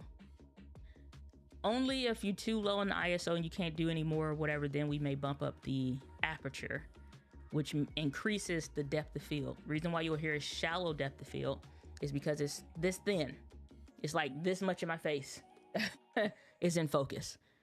If I increase the aperture, increase that depth of field, you could be able to then see clearly from me all the way back to my bookshelf, because I've increased that depth. So it goes from f 1.8 to f like 5.6 or something like that. You know what I'm saying? So saying I can hang from my tripod overhead fixer I built is very strong, so no issue there. Okay, you good. 28 to 7, Tamron 28 to 75. You be fantastic. Saying middle of the night, Malaysia. Good to see you back helping people. Well, good to see you, Alan Jones. Glad that you are here, my brother. Good to see you. Good to see you. So I didn't really mean to say a little tutorial because that was more than a little tutorial, in my opinion. All good. Saying thanks again. My pleasure. Glad to be of service. Late to the stream. Can I guess this is being filmed with yours? My little ZVE one? My okay, the best camera ever made. No, yeah, it is this particular one. I started to do with the ZVE 10, but I was like, the ZVE 1 was already set up, so I'm like, why not let it fly? So yeah, I decided to go that route. But yes, yeah, variable shutter and shutter angle are not the same. No, it's not. I was saying your variable shutter. Oh, shutter angle. It's not the same technically. Louise, I'm not doing this with you today. Like, we know. Because a half second, I'm like, we not doing this today. I'm like, we not finna go. I'm like, we not finna get this nerdy. Not even a bit. I'll defer you to the manual, the camera manual. Same similar functions. No, they're not technically the same, but good golly gosh darn it, who cares? All right? Out here in these real and digital streets, we just trying to make a video, brother. Trying to just make it. No, they're not technically the same, but bah humbug. Camera Jack and Chat. Has anyone used their updated A7S III at 1/48 of a shutter with the variable mechanical match or I don't know about the updated A7S III thing. I have not had experience with that. I don't know. And then too, I would check out before you do something, the update wise, not trying to scare you or nothing, but I would say dig a little deeper into that, because I'm not sure what cameras have been completely impacted, but check which firmware version it is of these latest ones that came out from Sony for those higher end cameras, like the A7S III. I don't think the FX3 was included. I remember seeing something about the Sony A1 or something like that. But people, if you go to Sony Alpha Rumors, which be mindful, it's like trash in a bag full of ads everywhere, unless you have an ad blocker on. And then just be mindful. Sometimes people are negative in the chat, or not in chat, but in the forums. They almost always are negative in the forums, unfortunately. But look for the update that he did about the firmware and like the posts thereafter, because I remember reading where people were complaining about having issues, or you probably even can find it on YouTube at this point. And just make sure that there's not an issue with the firmware before you jump into that, because the last thing that you want is to do a firmware update, and it's a very recent bug, so I don't know what number it is or whatever, and I don't even know if it's been fixed yet with a more recent update. But just double check. Otherwise, I would hold off any firmwares until it's resolved. I'll never update anybody's firmware until WhatsApp Ecamm. But any other company, no. I ain't updating no firmware until at least a couple months after it rolls out, because you don't want to be somebody's beta tester and trying to figure out what's wrong with it and why this and why that. And unfortunately, people had issues, and some people were saying it bricked their camera, it wouldn't turn on. So I don't know what was going on, but just double check which camera, which firmware or whatever before you play around with that. And then I don't have an answer to that specific question. Yes, film is anyway. Yep. What's up, Acapello Degenero? Good to see you, my friend. Hey there, long time. What kind of camera are we using? Today we are filming on the incredible white chocolate edition of the Sony ZV-E1 with my same live streaming lens that I've been using for years now, which is the Sony 35mm f1.8. It is an APS-C lens, but I'm using clear image zoom at about 1.1-ish, close to 1.2 times crop. Saying, oh snap, you flexing. I am not. No such a thing. Ready? The one right. Come on, somebody. Look up in the chat to your neighbor and say neighbor. No, just kidding. Saying, awesome. So glad I didn't get scared of the ZV-1's overheating. B-roll library is a great idea. Man, you know what? I saw, again, I don't know if you was here for this, but we was having this conversation on the stream earlier, and we were talking about how people do a review 10 days, 15, 30 days, even 60 days into the thing. And it's like, that is not your primary camera, or nor was it used as like the primary camera for real. It's like you took it in this environment. You took it and did it this solo thing with it, but it's not, I only siloed down to, try it for, even if it was a full 30 days and you took your A camera and swapped the new one with the B camera so you could fully test it in every environment and scenario.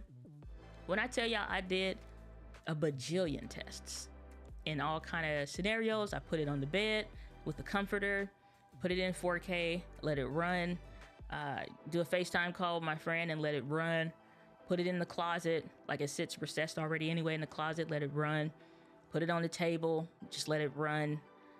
Like, I've even had times where it's in my bag, because one of my favorite settings on any of these Sony cameras, you can close the flip out screen with the screen facing inward, and the camera will go into a sleep mode.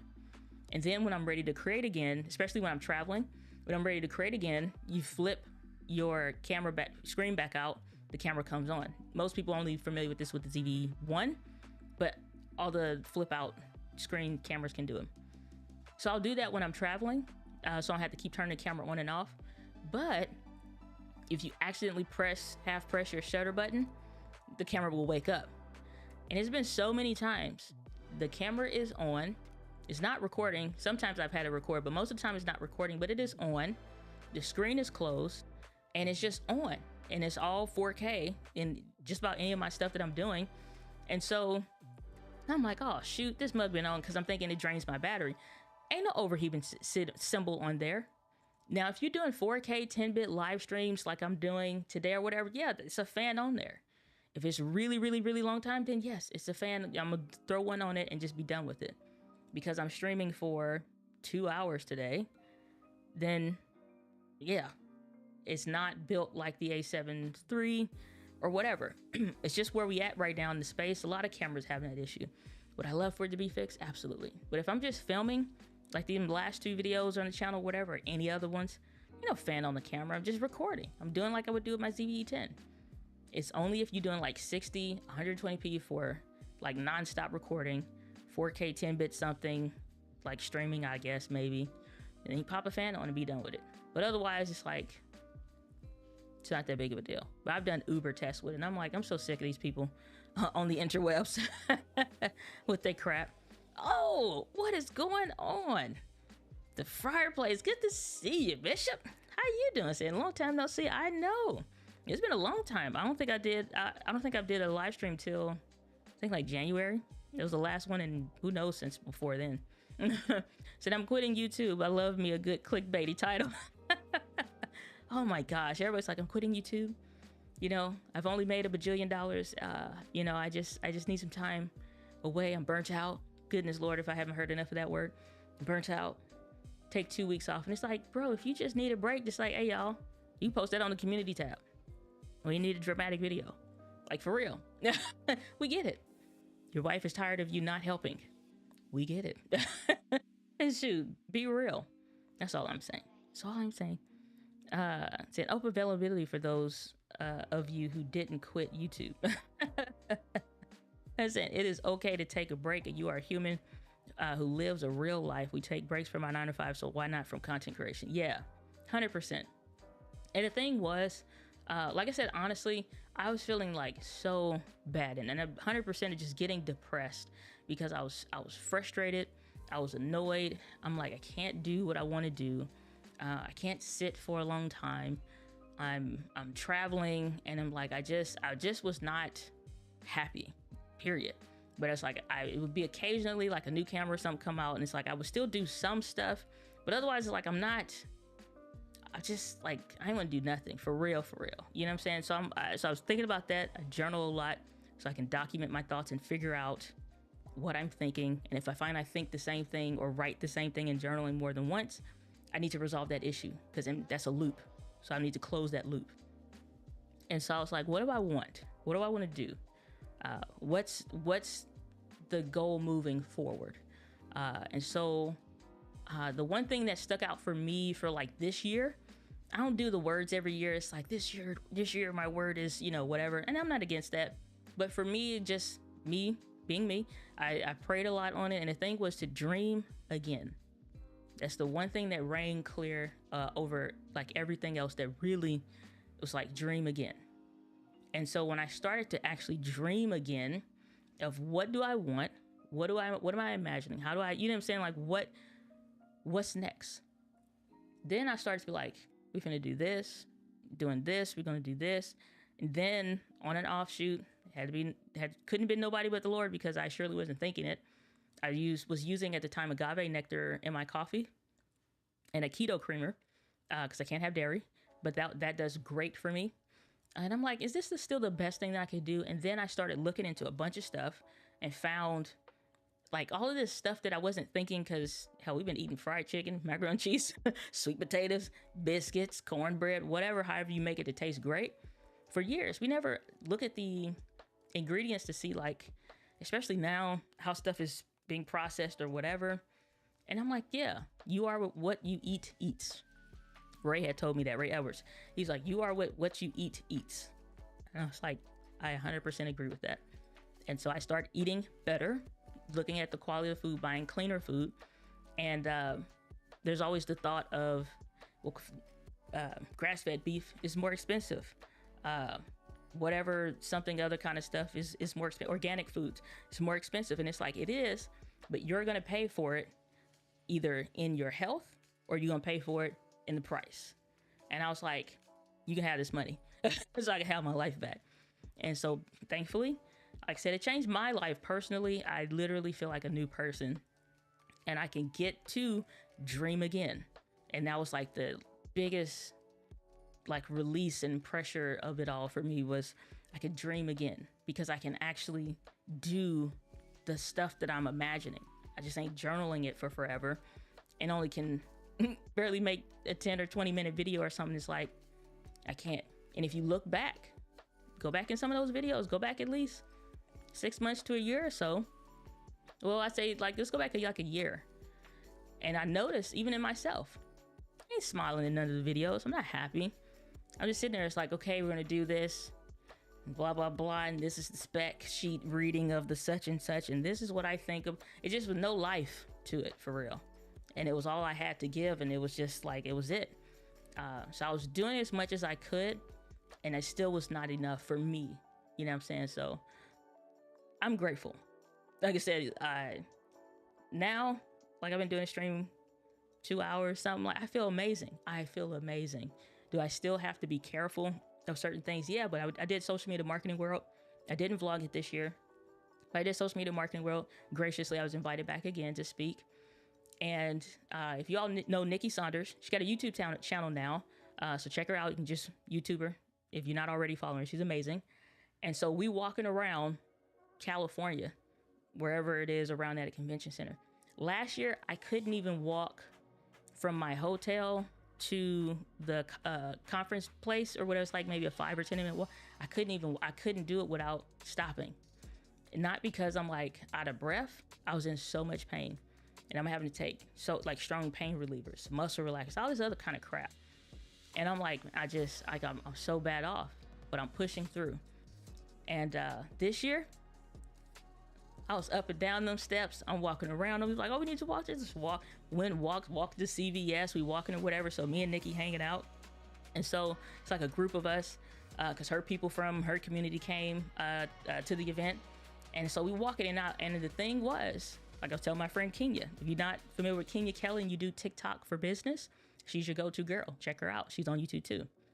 And TikTok, obviously. And she give you updates on the whole TikTok debacle. I could walk. The only soreness was normal muscle soreness. I'm like, shoot, I can handle this. I could walk. Simple as it sounds, I could walk. And I wasn't in like extreme pain or whatever. So I'm like, when y'all ask me how I'm doing, I'm amazing. I'm blessed. I'm great. I'm getting better. I'm losing weight because I can actually do some stuff. I can walk around. I'm closing rings on this stinking Apple Watch. And shoot, life is fantastic. So I switch some stuff up.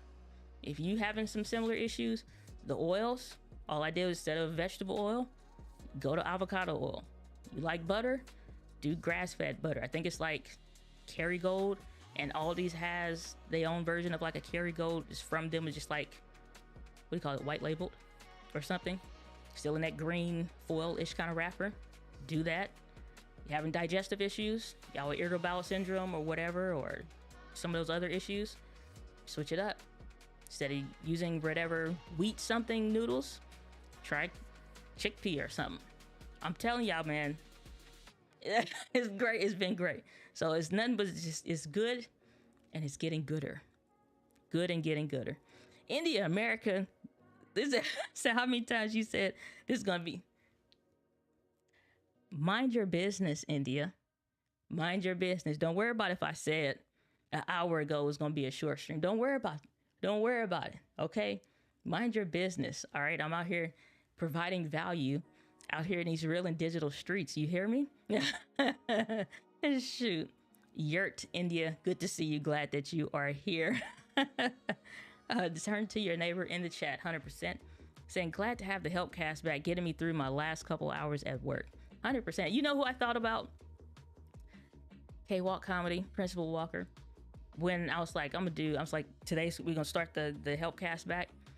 I was like, when you called in, when we first started it, and you said something, and I hung up on you.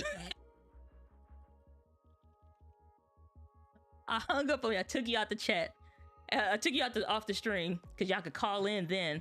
I'll let people call in and jump on the stream with me to ask their questions in person. Because in 2020, people couldn't see like what the camera stuff was. It was like super difficult. My email was flooded. And I was like, I'll help you live. You can come on, show me your stuff, and we'll go from there. And you came on, you said something, and then I hung up, and I was like, all right, thanks for joining us for the stream. So, and then brought you back. That was so funny. But that's what I thought of when I was like, we're going to do the stream today. So I had a call at 1 and thought I was going to miss your stream. And here you are.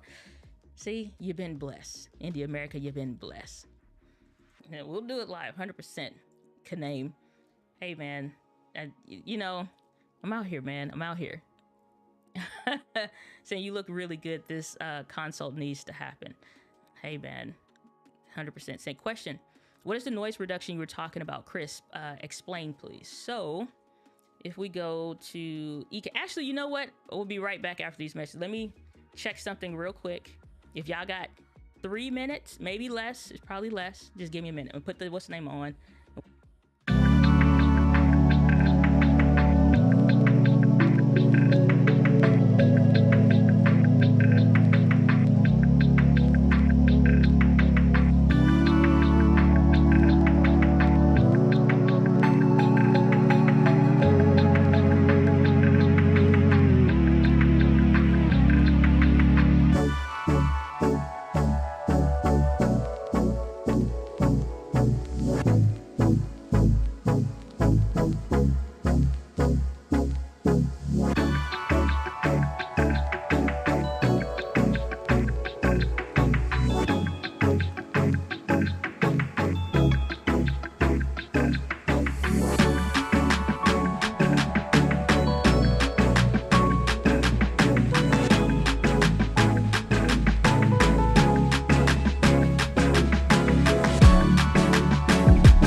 Need to get a mint or something. My throat's super dry. So, my bad. All right, so I will answer the question. All right, so Krisp, Krisp.ai. Let me show you. So Krisp is up here. Actually, it's here. Let me move my stuff out the way. Actually, get rid of that. Just get rid of that. And we'll move you down. So what Krisp does is it will, number one, I can bring in my calendar. So you can see that it's on my calendar for today. It's only supposed to be an hour, but it's neither here nor there. And what I'll do is pick my microphone, which is the Vocaster 2, which is what I was saying. And then you pick the speaker so it can hear, like if you came on, then it will be able to hear you and clean your audio too. But it cleans the audio, and they now even have it where using AI, it will do the notes for you. So it says recording, even though Ecamm is also recording. What you'll see here is it's also recording. So that clean audio file, which it cleans like nobody's business. There's been several planes and jets. Nobody heard them. It's been, I could cut the air conditioner. Well, the air conditioner is on. I cut the space heater on if it was winter, and you can't hear them. If somebody has a TV on, or yeah, my nieces and nephews are over and they playing or watching TV or whatever, the tablets and whatever else, you can't hear them. So it completely cleans the audio, and it's amazing. Amazing. So Krisp.ai or Dyna.link/Krisp. I'll drop that in the chat. But it's amazing, seriously. So what it does, and it's uber cheap. p.Diana.link/Krisp, but it is with a K. And so you go there, Bob's your uncle. Thank you so much for the super chat, Alan. Appreciate that. Best live stream so much. I appreciate that. From my heart to your home. Thank you. I appreciate you. Sincerely. Let's see. Where was I at before? Okay. Right. Yeah. Krisp. Krisp with a K. Yeah, put the link in the chat, but that's what you want. Cleans the audio. Because even with what I noticed, excuse me, I'm just trying to not have a super raspy voice. What I noticed is it's cleaner than anything else. Not Final Cut's voice isolation, and my voice sounds normal. It's cleaner than the voice isolation. It's cleaner than the Rodecaster noise reduction or whatever thing. It takes care of all of that. It does require, so only caveat, it does require for you to have internet access for it to work. So if your internet goes out that day, then Krisp won't work. But I mean, we won't really have outages. I think most people don't most of the time. So take that into consideration. That's the only thing. But I'll tell you what, it was at an event in Washington. We were doing a mastermind. I'm listening to the audio, and this super loud, squeaky, screeching sound furnace kicked on. It's like really terrible. Nothing was working. Not the DJI microphones and their noise reduction. It helped drop it down, but it wasn't cleaning it. I threw Krisp on there, so all of you do production work and stuff, Krisp. Knocked that, and the projector was right next to me, so that fan noise and all that stuff is next to the cameras and all that. Excuse me. Knocked it all out. Couldn't hear nothing. You can hear the audio clear from the speakers. You still use my DJI microphones and stuff, but you couldn't hear nothing else. It was amazing. So Krisp is, Luis is the one who told me about that a long time ago. And I was like, no, I don't want to do, man, it's the best. With the magic of Ecamm, allow me to help y'all. What you can do is double click, and you can go to the text here. Because when you get, people that accidentally, they make mistakes. Everybody makes mistakes, you know what I mean? So what you can do here, and you can just come right on in here, fix this white.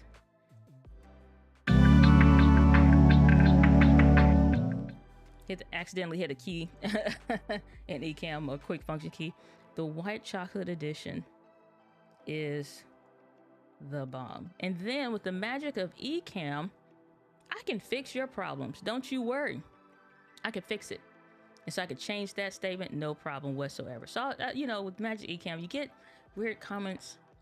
All you have to do is switch it up in there so you can change dark chocolate to white chocolate at any time. You know what I'm saying? So just be aware. You know, let me just do this one more time. Save. There it is. White chocolate edition. Amazing. JFK, I'm so glad you agree with me. Recommendations for, excuse me, recordings on, or recording in front of a window. I want this shoot so bad. I want this shot so bad, but I'm sitting, and I just really learned this well. If you have, how can I explain this? Let's say behind me is the window. Let's say behind me is the window. What you need to do is have the exposure on the camera. Start with the exposing for the window. You, the subject, will be dark. Have somebody to try to sit in for you. Yeah, even when your kids or something like that, or niece and nephew, somebody, or a teddy bear or something. But just if you don't, that's fine. Let's say behind me is the window. Expose for the window in the camera. Then you want to take a lighting source in front of you, and it needs to be soft and diffuse. So if you have some kind of a light dome or a pop-up soft box or something like that to really soften the light, because you don't want that to be harsh. You don't just want to necessarily do like a LED panel because it's hard on the eyes. But you also want like the hot spots of what I call like right here on your chin, right here on your face, right here on your forehead. That should not be like it look like a white dot. You don't want that. You want to be able to hold your palm up and still be able to see the details in your hand. So I call the palm test essentially. I don't know if it's called that elsewhere, but that's what I say. Then what you're doing is the camera is set for the exposure for the background. You can see it. It looks pretty, whatever. But you still need to now light you. And you probably will need your lights up quite a bit. So maybe you pull that light a little bit further away or something like that, but it'll require a little bit of tweaking.